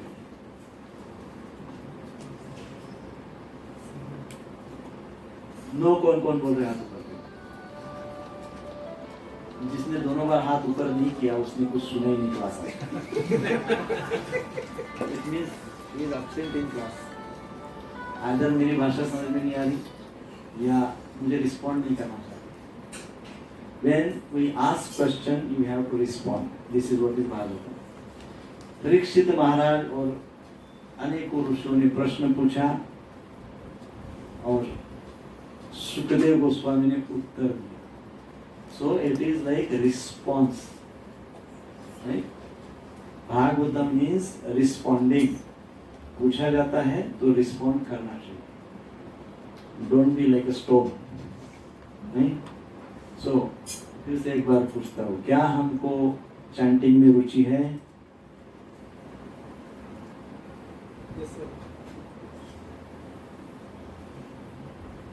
है। ओके। उसको कैसे कंटिन्यू करेंगे? क्या डर लगता है कभी रुचि खत्म हो जाएगी? लगता है? क्यों लगता है? माया बहुत स्ट्रांग है। कृष्ण से भी? कृष्ण से भी? हर बार पॉलिटिकल चैंटिंग नहीं होता है। क्यों नहीं? डर क्यों लगता है? अपने आप पे विश्वास नहीं है? अपने में कुछ कमी है? पक्का? सब लोग ऐसे समझते हैं? नहीं, सब लोग ऐसा समझते हैं? नाम में कुछ आप क्या समझते थे? जिनको अगर चैंटिंग में रस आ गया तो वो डर से परे हो जाता है। हाँ। लेकिन उसके स्तर हैं, उसके स्तर हैं। हाँ? हाँ। हाँ, तो वही तो पूछ रहा हूँ, कंटिन्यू क्यों नहीं रहता है? कंटिन्यू क्यों नहीं रहता है? टेस्ट आता है लेकिन खत्म होने का डर लगता है ना? It's a common human psychology कि कुछ भी हमको अच्छा प्राप्त होता है तो खो जाने का। हमारे बैंक में बैलेंस है 100 करोड़ रुपए, फिर भी डर है। क्यों? काय का? हमको वैसी भौतिकता में रहने की आदत है, इसलिए आध्यात्मिकता में रहता है। रुचि तो है लेकिन कहीं रुचि खत्म तो नहीं हो जाएगी। टेस्ट तो आ रही है लेकिन सेकंड थॉट आता है, अरे ये फिर से आना चाहिए, नहीं आया तो ये रुचि कंटिन्यू रहनी चाहिए, नहीं रही तो। इसलिए हमारे शास्त्र हमको हमेशा वार्निंग देते हैं कि सदाचार को फॉलो करो। इवन इफ हमको हरि नाम में टेस्ट है, हमको टेस्ट आ रही है, इसका अर्थ क्या है? इसका अर्थ ये कि और भी हमको ग्रेटफुल होना चाहिए, और भी हमको सदाचार का पालन करना चाहिए। हम जितने सदाचार का पालन करते रहे, इर्रेस्पेक्टिव ऑफ आवर रियलाइजेशंस, हम जितने कृतज्ञ रहेंगे उतनी ज्यादा वो टेस्ट हमारे साथ रहने के चांसेस हैं। परंतु यदि टेस्ट आ गई और नेक्स्ट दूसरे क्षण में हमारे अंदर किसी प्रकार का अनर्थ आ गया, किसी भी प्रकार का अनर्थ, काम, क्रोध, लोभ, मोह, मद, मत्सर, भय, whatever, तो वो टेस्ट समाप्त हो गया। प्लस प्रभु जी वैष्णव अपराध, हाँ, किसी भी प्रकार का whatever, यदि किसी भी प्रकार का ये इस प्रकार का भाव मन में आ जाता है तो जो टेस्ट मिली है वो लुप्त हो जाएगी। सो हम सदाचार का पालन हमने करना चाहिए। सदाचार का पालन अर्थात सिंपल एटिकेट जो हमारे परंपरा में आचार्यों ने हमको कहे हैं, बताए हैं, उनका पालन करना चाहिए। 4 रेगुलेटरी प्रिंसिपल्स स्ट्रिक्टली फॉलो करना चाहिए। 16 माला जब कम से कम 16 माला जब नित्य करना चाहिए। वैष्णव अपराधों से बचना चाहिए, धाम अपराधों से बचना चाहिए, प्रजल को नहीं करना चाहिए। जो सिंपल बात है, मंदिर में जाना चाहिए, भगवान का दर्शन करना चाहिए, सेवा में सम्मिलित होना चाहिए, अननेसेसरी डिबेट्स नहीं करना चाहिए। इस सदाचार के कुछ लक्षण है। सदाचार के जो हमारे चैतन्य फिलोसॉफी, चैतन्य तत्व में हमको जो बताया गया है, नाम, रुचि, जीव दया, साधु सेवा, ये 3 बातें करनी चाहिए। सो ये सदाचार है। यदि हम इस प्रकार से सदाचार मेंटेन रखते हैं तो हमको जो नाम रुचि यदि आ रही है तो की बात करते कह रहे हैं, यदि नाम रुचि आ रही है तो वो हमारे साथ रहेगी, कुछ समय रहेगी। और इसमें और जितना हम हमारे चरित्र को साफ रखते हैं उतनी नाम रुचि जो टेस्ट है, हरिनाम के प्रति जो हमारी टेस्ट है वो और गाढ़ी होती जाएगी। उसमें सबसे पहला जो नाम रुचि को गाढ़ा करने वाला सबसे बड़ा हमारे साथ पास उपाय वो है साधु संग, है ना। सत्संग करना चाहिए। सत्संग से हमारी रुचि और दृढ़ होती है और रिफाइन होती है। ये तो उनके लिए है जिनको रुचि आ रही है। अब जिनको रुचि ही नहीं आ रही, जिनको टेस्ट ही नहीं है, जैसे तैसे 16 पूरे कर देते हैं। ऐसा भी होता है ना, जैसे कोई धन कमा रहा है तो साथ साथ ये भी सोचें मैं इसको कैसे प्रोटेक्ट करूँ। तो जैसे जैसे मान लो हरि नाम में रुचि बढ़ रही है तो वो ये भी सोचेगा ना मेरा रुचि बढ़ रहा है, ये खत्म नहीं होती, मुझे क्या क्या प्रिकॉशन लेना चाहिए, मुझे वैष्णव अपराध नहीं करना चाहिए, फिर जितने भी ये अनर्थ है वो नहीं आना चाहिए, वो सब भी वो प्रिकॉशन लेते लेते वो आगे बढ़ता है। वही ना सदाचार के साथ ही जाएगा तभी वो प्रोटेक्ट रहेगा। सो दूसरा क्या है, रुचि नहीं है। देन व्हाट, ये सेकंड कैटेगरी में कौन कौन है?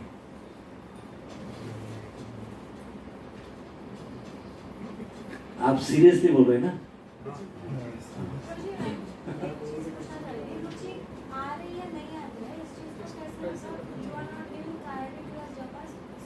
नहीं, यदि रुचि है तो आपको बार बार जप करने का भाव होगा। If you have a taste, then you feel like chanting. जब मौका मिलता है तो माला नहीं तो नहीं, ऐसे मन नहीं कर कैसे भी करो, लेकिन यू फील लाइक चैंटिंग में कंट्रोल नहीं है ना, अरे कल तक बस हो गया। It means no taste, you are doing it, हम कर रहे हैं, हम इसको ऑब्लिगेटरी ड्यूटी मान के कर रहे हैं, या हम सत्संगी है, भक्त है, ये है इसलिए हम कर रहे हैं। वो स्तर अच्छा ही है, खराब स्तर नहीं है, लेकिन उच्च कोटि का स्तर है रुचि, नाम रुचि। नाम रुचि जब होती है तो कब होती है, कब कैसे पता चलता है? जब हम कीप ऑन चैंटिंग होती है, हमको हमेशा जप करने का भाव, इंटरेस्ट के साथ। तो जब फ्रस्ट्रेट हो रहे हैं, कुछ टेंशन आ रहा है, तब चैंटिंग करने की इच्छा हो रही है, तो उसको क्या बोलेंगे? वो उतना शुद्ध भाव नहीं है। वो भाव भगवान को हम कुछ हेल्प मांग रहे हैं, और हेल्प हो गई समझो, उसमें फ्रस्ट्रेशन और टेंशन के बाहर निकल गए, फिर चैंटिंग की इच्छा उतनी नहीं होती। नहीं होती है, कंटिन्यू वो नामा भास है, वो तो होती है। जैसे कि 1-2 घंटे काम किए, ऑफिस में हम लोग बैठे रहते हैं प्रैक्टिकल एग्जाम्पल में, हाँ। तो ये हुआ कि भी थोड़ा कर लेते हैं, 1-2 माला ही कर लेते हैं जैसे टाइम मिला, फिर ऐसा फिर 1-2 घंटे बाद फिर वैसा कर लेते हैं, मतलब ऐसे तो कंटिन्यू फिर हमेशा ही यदि करने का भाव है, हमेशा ही, तो daily। उसको ऐसा नहीं कह सकते कि जब समस्या आती है तब करते नहीं हैं। नहीं वो ऐसा नहीं है, हाँ, डेली। तो बात ये है कि हम हमेशा काम करते रहो, ये करते, ऐसा लगता है कि थोड़ा जब कर लेना चाहिए, थोड़ा जब कर लेना चाहिए, तो इट्स गुड, वो अच्छा है, वो अच्छा है, कीप इट डूइंग, करते रहो, करते रहो। कंटिन्यूटी है, अचानक नहीं वो होता आपके अंदर उत्साह है, अभी नाम जप करने का उत्साह है, तो उत्साह का पूर्ण उपयोग कर लीजिए और ज्यादा से ज्यादा जप करिए, कंटिन्यू करिए। देखिए आध्यात्मिक कार्य में कभी भी किसी भी सेवा के प्रति जब उत्साह आता है ना, तो उसको तुरंत करते रहना चाहिए।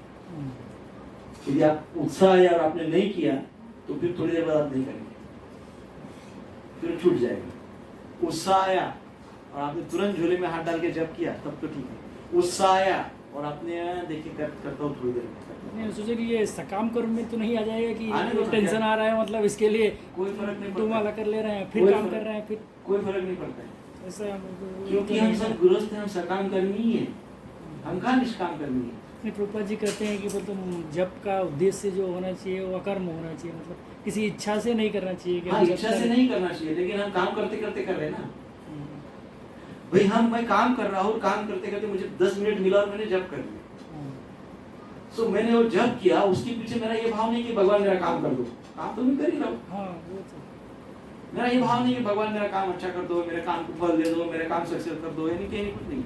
मैं मेरा अपना काम अपने भौतिक स्तर पे, जो भी स्तर भौतिक स्तर पे मैं काम कर रहा हूँ, लेकिन आध्यात्मिक स्तर पे मैं भगवान की प्रसन्नता के लिए जप कर रहा हूँ। मैं उसके बीच में भी जो 10 मिनट जप कर रहा हूँ, मैं भगवान की प्रसन्नता के लिए जप कर रहा हूँ। उसके बाद एनर्जी फील करते हैं, मतलब जैसे हाँ, एनर्जेटिक। तो भगवान की प्रसन्नता के लिए आप कभी भी जप कर सकते हैं, कोई भी समय जप कर सकते हैं, और उत्साह आता है तो करते रहिए। उत्साह आता है उस समय तो करना ही चाहिए, छोड़ना नहीं चाहिए। सो इस प्रकार से जिसको उत्साह ही नहीं है, वो सेकंड कैटेगरी में जो बात हो रही है कि भाई हमको रुचि नहीं आती है जप करने में, रुचि क्यों नहीं आती, व्हाट इज द रीजन, बोलिए। Lack of association, lack of shravan, lack of faith, lack of shraddha नहीं, श्रद्धा की कमी है।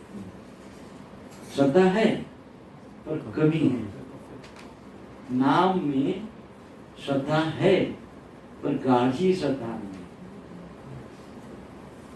श्रद्धा है पर कैसी नहीं है, इसलिए टेस्ट नहीं आ रही उसमें। इसको घड़ी बनाने के लिए क्या करना?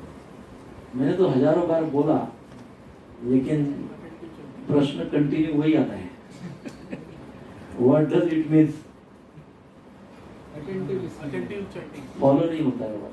जैसे मैंने आज बता दिया गाड़ी करने के लिए क्या करना चाहिए, सुन लिया, नेक्स्ट वर्ड। अभी तो आपने Applied पूरा नहीं। बता दिया ना, अप्लाई नहीं। वो मनन करना, वो वंदना करना बस। नहीं, श्रद्धा इज द फर्स्ट स्टेज। श्रद्धा को अदो श्रद्धा तथा साधु संग, श्रद्धा है गाढ़ी करना है, केवल और केवल शुद्ध भक्तों के संग से ही होगी।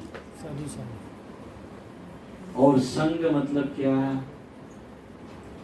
व्हाट इज साधु संग? प्रश्न पूछना, तो मैंने उदाहरण दिया कई बार, कई लोग सोचते हैं कि अरे मंदिर में गए, बहुत सारे मंदिर में साधु होते हैं, सीनियर भक्त होते हैं, ब्रह्मचारी होते हैं, उनके पास जाते हैं, प्रसाद की वेट करते हैं, प्रसाद में लाइन में सब बैठते हैं, उनके बाजू में जाके बैठ जाते हैं, प्रसाद लेते आ जाते हैं। हमने साधु संग किया, दैट इज नॉट साधु संग। उनके साथ बैठ कर भगवान की बातें करें, भगवान के बारे में। क्वेश्चन आंसर, प्रश्न पूछे, उत्तर सुने, उत्तर को अप्लाई करें, दिस इज द प्रोसेस साधु संग। प्रश्न पूछे, उत्तर सुने, और उत्तर सुन के उसको प्रश्न भी पूछेंगे, उत्तर भी सुनेंगे, लेकिन थर्ड स्टेप नहीं होती। थर्ड स्टेप एप्लीकेशन, नहीं, एप्लीकेशन नहीं होता है, कई बार देखा है। So this is what is hypocrisy. English में क्या कहते हैं उसको, हिंदी में क्या कहते हैं, दोगलापन। दोगलापन, दिस इज व्हाट इज दोगला। प्रश्न भी पूछेंगे, उत्तर भी सुनेंगे, हाँ भी बोलेंगे, लेकिन थर्ड स्टेज होती है फॉलो करना, वो नहीं करना। इसको क्या कहते हैं? दोगलापन। एंड देन कुछ समय बाद जो प्रश्न पूछा था वो भूल जाएंगे, जो उत्तर बताया था वो भूल जाएंगे, और 4 महीने के बाद वही प्रश्न पूछेंगे, गाड़ी कैसे होता है? वही उत्तर बताएंगे, वही 2 दिन ध्यान में रखेंगे, तीसरे दिन वो पूरा भूल जाएंगे, फिर 4 महीने निकल जाएंगे। 4 महीने बाद फिर, क्योंकि नाम जप के ऊपर जितना हमने डिटेल लिया हुआ है, बता रहा हूँ कि इसके ऊपर मैंने स्वयं में इतना अभ्यास किया, वो क्योंकि प्रवचन देना इसके लिए इतनी बार किया, सेमिनार के, यात्राओं में लिया, फिर यहाँ पे आके लिया, फिर 8-8 दिन का सेमिनार किया, फिर कितना किया, ये सब हुआ है। लेकिन याद इसलिए नहीं होता है क्योंकि उसमें का 10% भी अप्लाई नहीं होता है। That is the problem. जैसे प्रभु जी हमने तो बोल दिया कि हमको रुचि आती है, लेकिन मैं देखा जो वरिष्ठ अफसर वो सब बोले कि हमको रुचि नहीं आती है, तो हमको ऐसे फील होता है कि हम गलत आंसर दे रहे हैं। देखो शास्त्र में एक बात मैं हमेशा बोलता हूँ, डे 1 से, तो एक क्वेश्चन जैसे आपको मैं पूछूं तो आपका भी उत्तर ये रहेगा कि मेरे को रुचि नहीं आती। डे 1 से मेरे को ऐसे लगता है। देखो आपकी गलती क्या हो रही है बता रहा हूँ, आपकी गलती मैं बता रहा हूँ। सबसे पहली गलती, मैं डे 1 से एक ही बात बता रहा हूँ कि कोई भी बात अपने लिए समझे। जब आप आध्यात्मिक बातों में आएंगे और दूसरों का देखोगे तो सारा का सारा अध्यात्म फेल हो जाएगा। उसमें आपको बॉदर ही नहीं करना है कौन क्या कर रहा है, आपको क्या फील हो रहा है, that is what is the point. मैं एवरी लेक्चर में ये बात बताता हूँ, एवरी लेक्चर में बताता हूँ, आप दूसरा क्या कर रहा है, जिस समय आप दूसरे को देखने लगोगे उस समय सारी बातें न्यूट्रल हो जाएगी।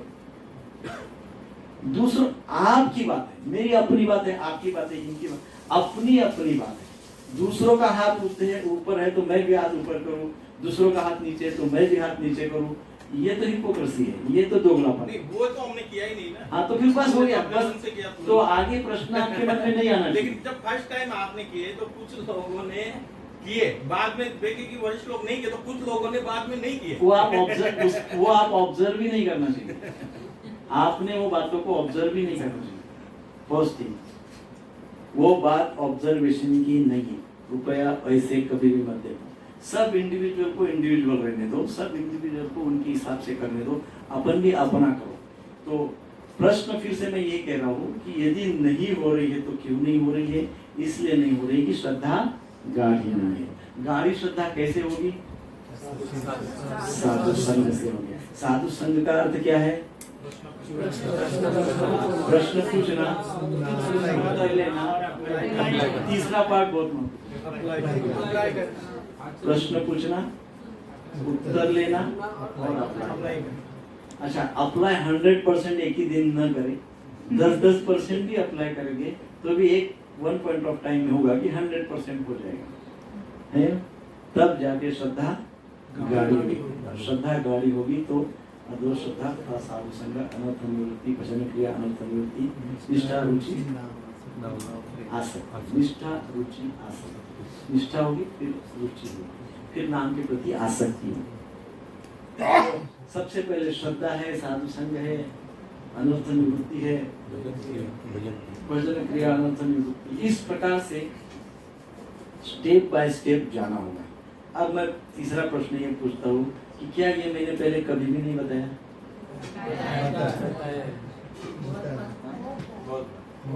क्या मैंने पहले कभी, कितनी बार बताया होगा? सो ऐसा क्या है कि ये बात, ये दरवाजे के बाहर निकले के भूल जाते हैं। मेरे पास इसका जवाब है। हाँ बताइए।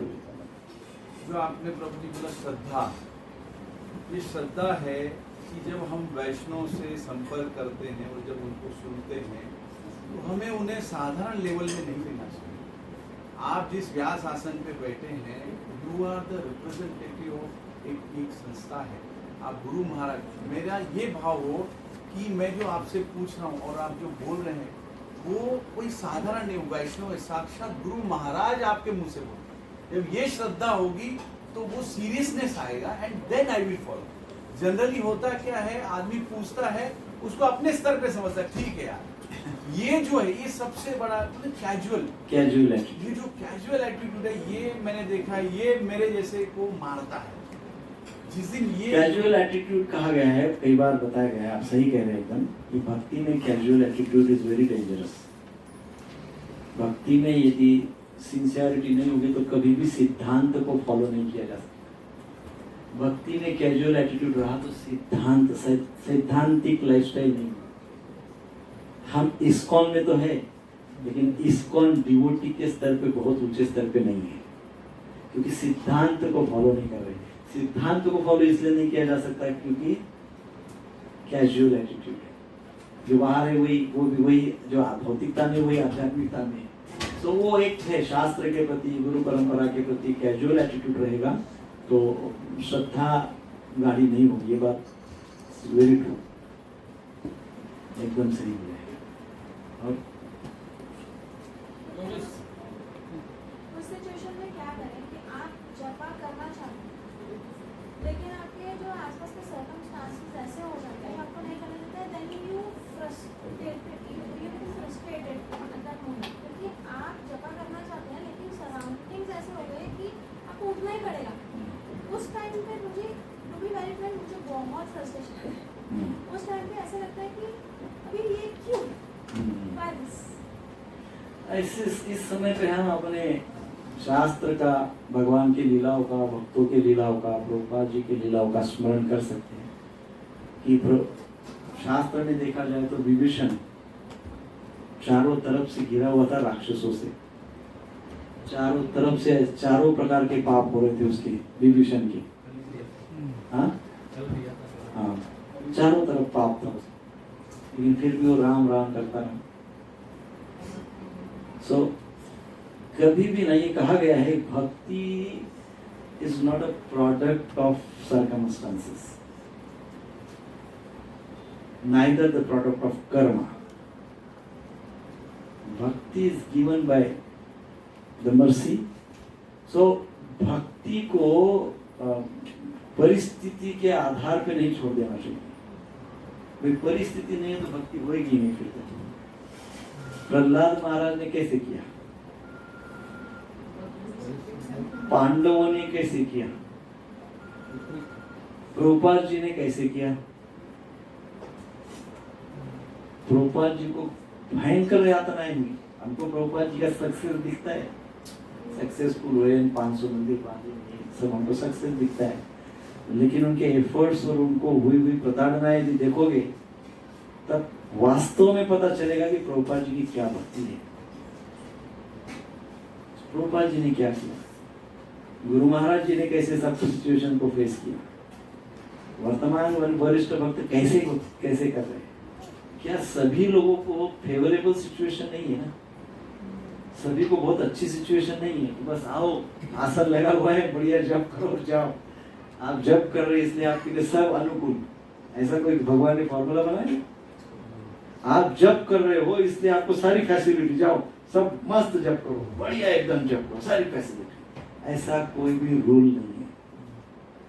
आप जप कर रहे हैं तो जो भी हमारे कर्म धर्म संयोग से हमारे सामने है वो है, सिचुएशन है वो है, प्रतिकूलताएं है वो है, लेकिन इसमें हमारा भाव स्टैटिक चाहिए, हमारा भाव स्थिर चाहिए। जो भी है आज है कल नहीं रहेगा, अभी है बाद में नहीं रहेगा, कुछ समय तक रहेगा बाद में चला जाएगा। तो let me chant my rounds, मैं अपने राउंड्स को कैसे भी, जैसे जिस परिस्थिति में जैसे भी करने को मिलता है, जपा माला पे करो, जोर से करो, जोर से नहीं होता है, जपा माला पे नहीं होता है तो धीरे से करो, धीरे से भी नहीं होता है तो मन में करो, लेकिन करो।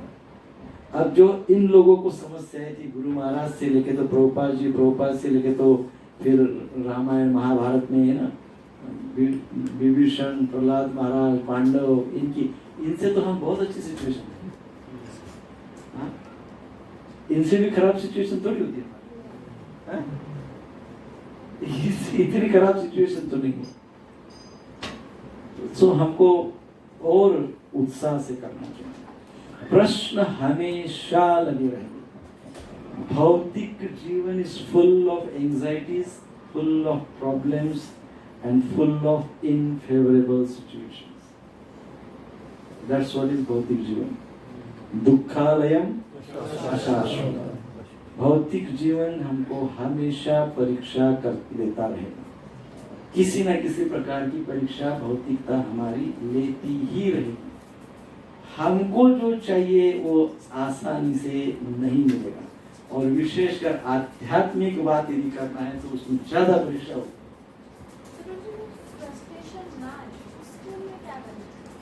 फ्रस्ट्रेशन आना ही नहीं चाहिए वस्तुतः, क्योंकि परीक्षाएं होगी, कठिनाइयां आएगी, इस बात पे कन्विंस हो जाए।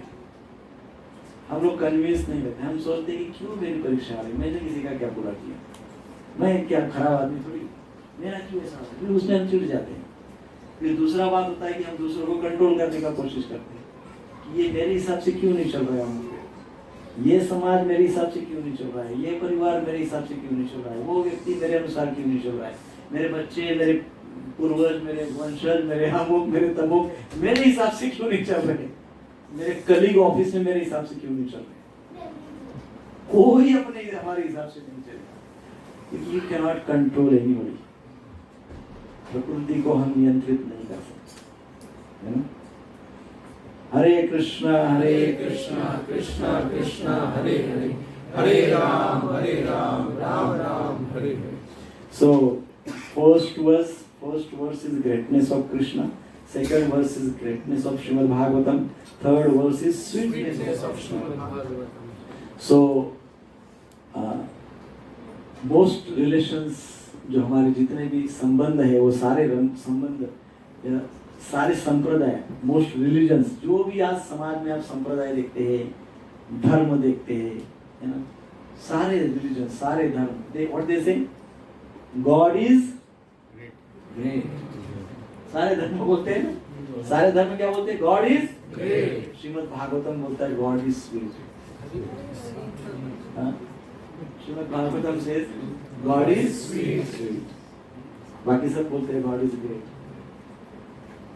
श्रीमद् भागवतम कहते हैं हमको God is sweet.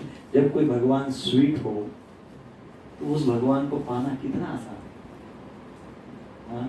My sweet Lord कितना आसान है, स्वीट, भगवान मधुर है। सो कृष्ण के हम बहुत लीलाएं देखते हैं। कृष्ण के पास दोनों बातें हैं, Krishna is great and Krishna is sweet, both. जब कृष्ण 5-7 साल की उम्र में, 5-7 साल के 1-2 साल की आयु में कृष्ण अनेक राक्षसों को मार देते, गिरिराज जी को अपने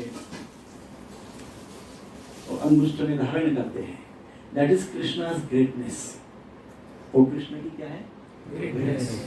बट कृष्ण बांसुरी बजाते हैं, दैट इज कृष्णा's स्वीटनेस। कृष्ण अपने मित्रों के साथ, सखाओं के साथ खेलते हैं, that is sweetness. Even Krishna चोरी करते हैं, that is sweetness. So Krishna is great and Krishna is sweet also. That's why he is Bhagavan. That's why Krishna is Bhagavan. So Vrindavan Krishna केवल स्वीटनेस से ही प्रभावित होते हैं, परंतु कभी कभी ग्रेटनेस दिखा देते हैं वो भक्तों की प्रसन्नता के लिए, भक्तों की रक्षा के लिए कभी कभी ग्रेटनेस दिखा देते हैं। पर Vrindavan Krishna is sweet only. भक्त का रक्षण करना होता है, भक्त की प्रसन्नता होती है, तब उसमें वो क्या करते हैं, ग्रेटनेस दिखाते हैं। सो ये संपूर्ण संसार में यदि कोई एक ही नियम वास्तव में है तो है love for God, love for Krishna. ये एक नियम यदि पालन हो, ये एक नियम यदि जीवन में अप्लाई हो, तो सारे नियम, सब कुछ शांति से व्यवस्थित हो जाए। व्हाट इज दैट नियम, क्या, लव फॉर कृष्ण। एक ही रूल फॉलो करो, there is only one rule। कौन सा, बस। अर्थात मैं ये नहीं बोल रहा कि 4 नियम फॉलो मत करो, तो काशी से जो बोला है वो पूरा फॉलो करो। ये एक नियम यूनिवर्सल जो है, ये लव फॉर कृष्ण, ये एक यदि हम फॉलो करते हैं तो क्योंकि वो अखिल रसामृत मूर्ति है, सारे रसों को हमको प्रदान करती, सारे रसों का आनंद हमको देती। और सिमिलरली इसी प्रकार से जैसे हम कहते हैं लव फॉर कृष्णा, वैसे ही हम कहेंगे लव फॉर कृष्ण नाम। क्या कहेंगे? लव फॉर कृष्ण नाम। That's what is mission. क्योंकि कृष्ण और कृष्ण नाम में कोई भी अंतर नहीं है, क्योंकि कृष्ण का जो नाम है वो इतना पावरफुल है, इतना पावरफुल है, इतना पावरफुल है। एक कृष्ण नाम करी सर्व पाप क्षय। पापों का यदि हिमालय बना होगा ना, तो ऐसे हिमालय को भी केवल एक बार हरि नाम का उच्चारण करने से भस्म कर सकते हैं, इतना पावर हरि नाम में। इसलिए लव फॉर हरि नाम, लव फॉर हरि नाम। और जैसे ये हरि नाम का ग्रेटनेस है कि एक बार शुद्ध अंतःकरण से जप करने से पाप नष्ट हो जाते हैं, वैसे ही हरिनाम का एक स्वीटनेस भी है। हरिनाम का एक स्वीटनेस भी है। क्या स्वीटनेस है?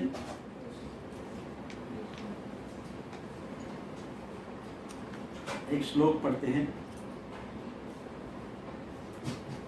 स्वीटनेस ये है कि जो भक्त उसको रुचि से जप करते हैं, they feel like drinking nectar. जो वास्तव में रुचि के साथ उस हरिनाम का जप करते हैं ना, वो उनको अनुभव होता है कि वो अमृत पी रहे हैं। ऐसा अनुभव होता है, अमृत पी रहे।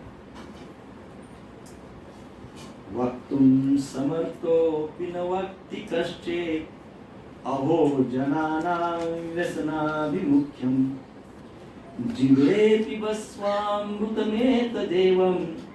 गोविन्द दामोदर माधवेति, गोविन्द दामोदर माधवेति, गोविन्द दामोदर माधवेति। सब बोलिए श्लोक, फिर उसका वक्तुं समर्थोऽपि न वक्ति कश्चित्, अहो जनानां व्यसनाभिमुख्यं, जीवेऽपि वस्वामृतमेतदेव,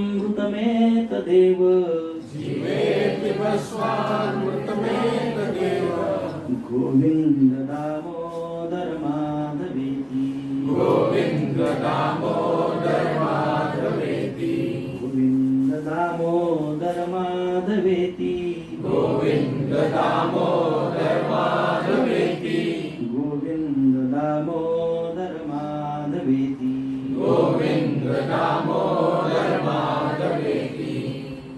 वक्तुम समर्थोऽपि पिनवक्तु कश्चित्, अर्थात प्रत्येक जीव के पास वो शक्ति है कि वो हरे कृष्ण का जप कर सके, जो हरि नाम का जप कर सके। प्रत्येक जीव, अधम से अधम भी जीव होगा ना, तो उस अधम जीव को भी एक शक्ति प्राप्त है, क्वालिफिकेशन प्राप्त है कि वो क्या कर सकता है, वो हरि नाम का, सबको वो क्वालिफिकेशन है, सबके पास है, सबके पास उतनी शक्ति उपलब्ध है कि वो हरिनाम जप कर सकते। वक्तुम समर्थो बिना वक्ति कश्चित्, बट परंतु क्या है, परंतु स्टिल नोबडी इज चैंटिंग। सबके पास शक्ति है, सबके पास योग्यता है हरिनाम जप की, शुद्ध स्तर पर जप करने की, परंतु फिर भी कोई नहीं करता। क्यों नहीं करता? अहो जनानां व्यसनाभिमुख्यं, अहो जनानां व्यसनाभिमुख्यं, जनानां व्यसनाभिमुख्यं। अहो, ओहो, सारा संसार आसक्ति में डूबा हुआ है। किसमें डूबा हुआ है? आसक्ति। अहो जनानां व्यसनाभिमुख्यं, वो सारे जनों को क्या है, इंद्रिय भोगों में सारे जन आसक्त है। फिर कहा गया है, जीवे पिबस्वामृतमेव तदेव।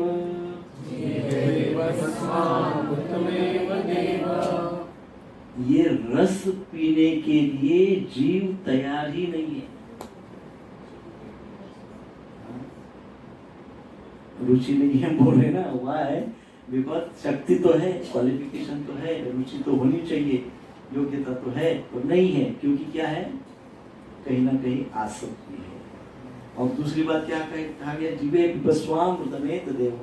कहा गया है कि ये रस पीने के लिए जीव तैयार ही नहीं है। गोविंद दामोदर माधवेति,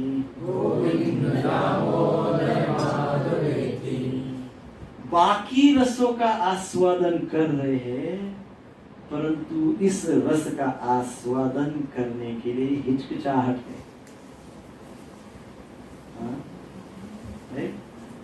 बाकी रसों का आस्वादन कर रहे हैं, क्यों इसका नहीं कर रहे हैं? क्योंकि कह रहे हैं व्यसन है।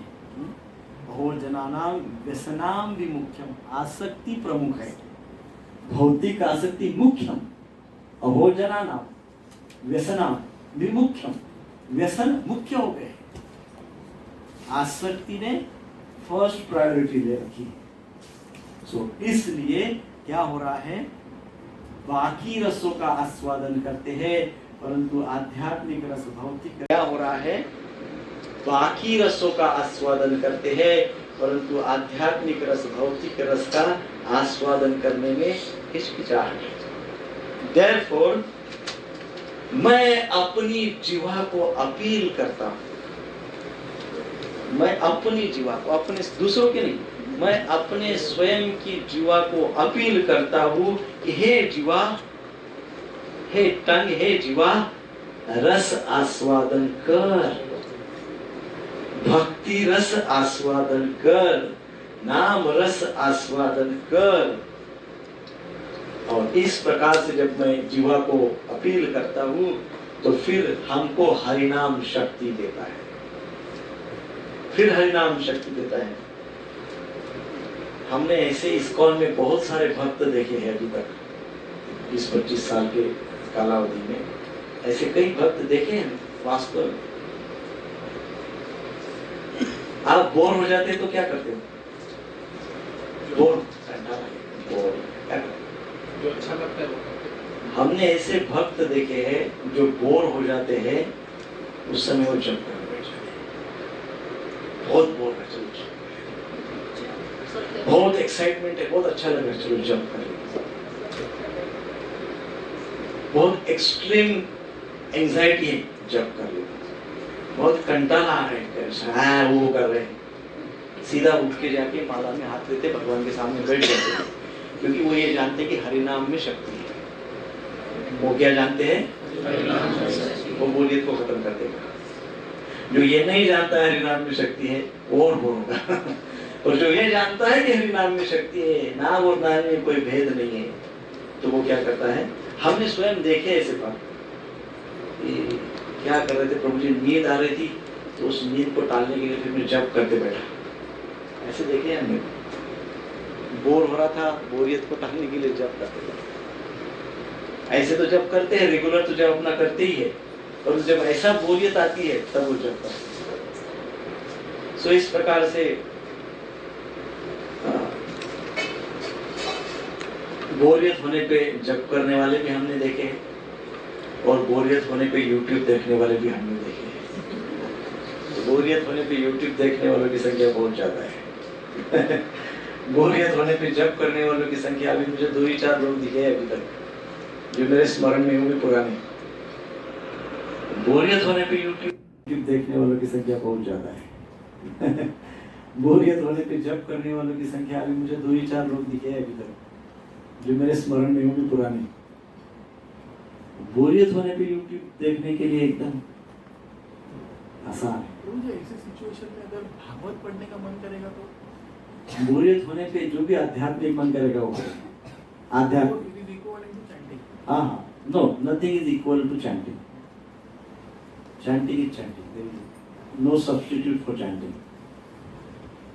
सो कल कोई कहे कि मैं दिन भर भागवत पढ़ता हूँ, एक भी माला जप नहीं करता हूँ, नो, नहीं चलेगा। Chanting is chanting, reading is reading. जपा का कोई भी सब्स्टिट्यूट नहीं, कोई सब्स्टिट्यूट नहीं। सो देखना चाहिए, हमारी जब भी हमारी प्रतिकूल परिस्थिति होती है तो ये समझिए कि हमारी परीक्षा होती है, और परीक्षा के बाहर आने का भी हमने प्रयास करना चाहिए।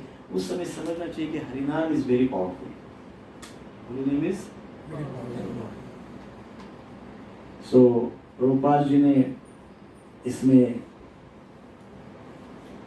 रसों का वर्णन किया है तात्पर्य में। 12 प्रकार के, कितने 6 प्रकार के रस बताए हैं? 12 प्रकार के, 12 प्रकार के रस बताए हैं। 12 प्रकार के रस रूपा जी ने तात्पर्य में बताए हैं। So what do you do when you are sad? जब आप सैड होते हैं तब क्या करते हैं? जो कुछ भी आप करते हैं, जो कुछ भी आप करते हैं उस अवस्था में, don't take it otherwise, that is our character. बहुत सैड है, बहुत प्रतिकूल है, बहुत सैड है, व्हाट वी डू? हम जो भी कुछ करते हैं वो हमारा मेजर कैरेक्टर होता है। सो वो जो कैरेक्टर होता है वस्तुतः वो हमारा एक इनर नेचर होता है। कभी कभी उसको भी रस कहा जाता है, दैट इज रियल रस कहा जाता है, दैट इज रियल रस, दैट इज रस। सो रस का अर्थ है beyond logic and beyond intelligence. कोई उसमें प्लानिंग नहीं होता है, कोई उसमें तर्क नहीं होता है, कोई इसमें ज्ञान लगाने की आवश्यकता नहीं होती है, वो बियॉन्ड दैट होता है, वो हमारी इनर नेचर होता है, आंतरिक स्वभाव होता है। सो हम ऐसे रसों पे कभी कभी ऐसे लगता है कि रस इज सो स्पॉन्टेनियस, उसमें बहुत लॉजिक, बहुत तर्क, बहुत वितर्क नहीं करते। इनर फीलिंग है, इनर अनुभव है, इनर रियलाइजेशन है, इनर मेडिटेशन है, whatever you call it, it's very inner, very inspiring और वेरी ऐसी चीज होती है वो कि उसका कोई कुछ लॉजिक ही नहीं, एकदम मतलब वो रस है। वो में भी कोई भी हो, सैड हो, गुड हो, बैड हो, व्हाटएवर, वो जो भी वो जो रस है, जो हमारा इनर इंस्टिंक्ट है, इनर नेचर है, वो हमारा रस है और उसको कोई लॉजिक नहीं लगता है। तो लॉजिक से हम उसको समझने का कोशिश करेंगे तो मे भी हम सही बात को नहीं समझेंगे, अब कुछ दूसरा ही कुछ समझ लेंगे। जैसे उदाहरण के लिए देखा जाए तो आज प्रसाद में स्वीट वगैरह है क्या? कुछ गुलाब जामुन का उदाहरण ऐसे गुलाब जामुन हाथ में लिया, गुलाब जामुन कैसा है? सॉफ्ट है, रसी, गरम गुलाब जामुन, एकदम ताजा बना हुआ, गरम है, रस रसिक है ना, रसिक है, रस के साथ है, हाथ में रखा हुआ है। Then what will you do?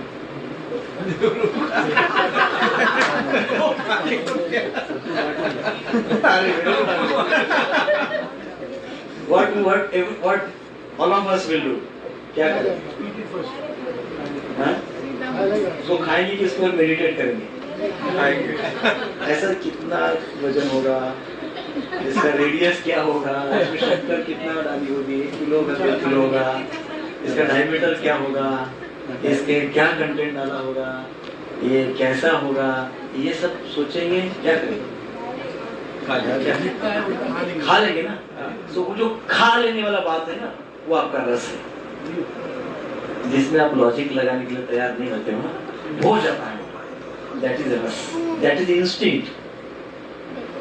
और ऐसे जब हम सैड होते हैं तब भी हमारी वो इंस्टिंक्ट एकदम इंस्टिंक्ट जागृत होती है। ऐसे ही हम जब एक्साइट होते हैं तब भी हमारी वो इंस्टिंक्ट बाहर निकलती है। तब हम वो उसको मेजर नहीं करते है ना, रोलर से मेजर नहीं करते हैं। रसगुल्ले को, गुलाब जामुन को मेजर स्केल पट्टी लाके गिनते नहीं, लंबाई चौड़ाई है ना, कुछ नहीं गिनते उसका वेट में। सो वो जो रस होता है इन ऑल सिचुएशंस, तो इसमें प्रभुपाद जी ने 12 टाइप के रस तात्पर्य में बताए। पहले रौद्र रस इन ऑल सिचुएशंस, तो इसमें प्रभुपाद जी ने 12 टाइप के रस तात्पर्य में बताए। पहले रौद्र रस, एंगर, ये भी रस बोला है, कभी कोई गुस्सा है, दैट इज रस। अद्भुत, अद्भुत रस, श्रृंगार रस, हास्य रस, कॉमेडी, कृष्ण कभी कभी कॉमेडी भी करते थे। वीर रस, शिवलरी, दया, मर्सी, दास्य रस, सर्विट्यूड, साख्य रस, भयानक, हॉरर रस, विभत्स, रोही रस है, विभत्स रस, शांत रस, वात्सल्य रस। So, sum total of all these rasas, सारे टोटल, सारे रसों को ऐड कर दो तो that is love. That is what is love. So, Krishna consciousness, Prabhupada ji कहते हैं कृष्णा कॉन्शियसनेस गिव्स दिस रस। ये सारे रस जो है, ये संपूर्ण प्रेम जो है, कृष्ण प्रेम, ये कहाँ मिलता है? Only in Krishna consciousness. Krishna भावना भावित जब व्यक्ति होता है तब ये सारे रसों का आस्वादन होता है। सिमिलरली कृष्ण भी इन सारे रसों से युक्त है, जिसकी हमने चर्चा पहले की है, जो प्रभुपाद जी ने तात्पर्य में कहा है। सो सारा संसार भिन्न भिन्न रसों को प्राप्त करना चाहता है। प्रभुपाद जी कहते हैं भिन्न भिन्न रसों को प्राप्त करना चाहता है सारा संसार, परंतु अखिल रसामृत मूर्ति तो कृष्ण है। कहाँ मिलेगा रस? जो अखिल रसामृत मूर्ति उसके पास, अर्थात कहाँ मिलेगा? लेकिन कृष्ण की भक्ति करते नहीं है। रस तो चाहिए, जिसके पास रस है उसके पास जाते नहीं। रस किसके पास है?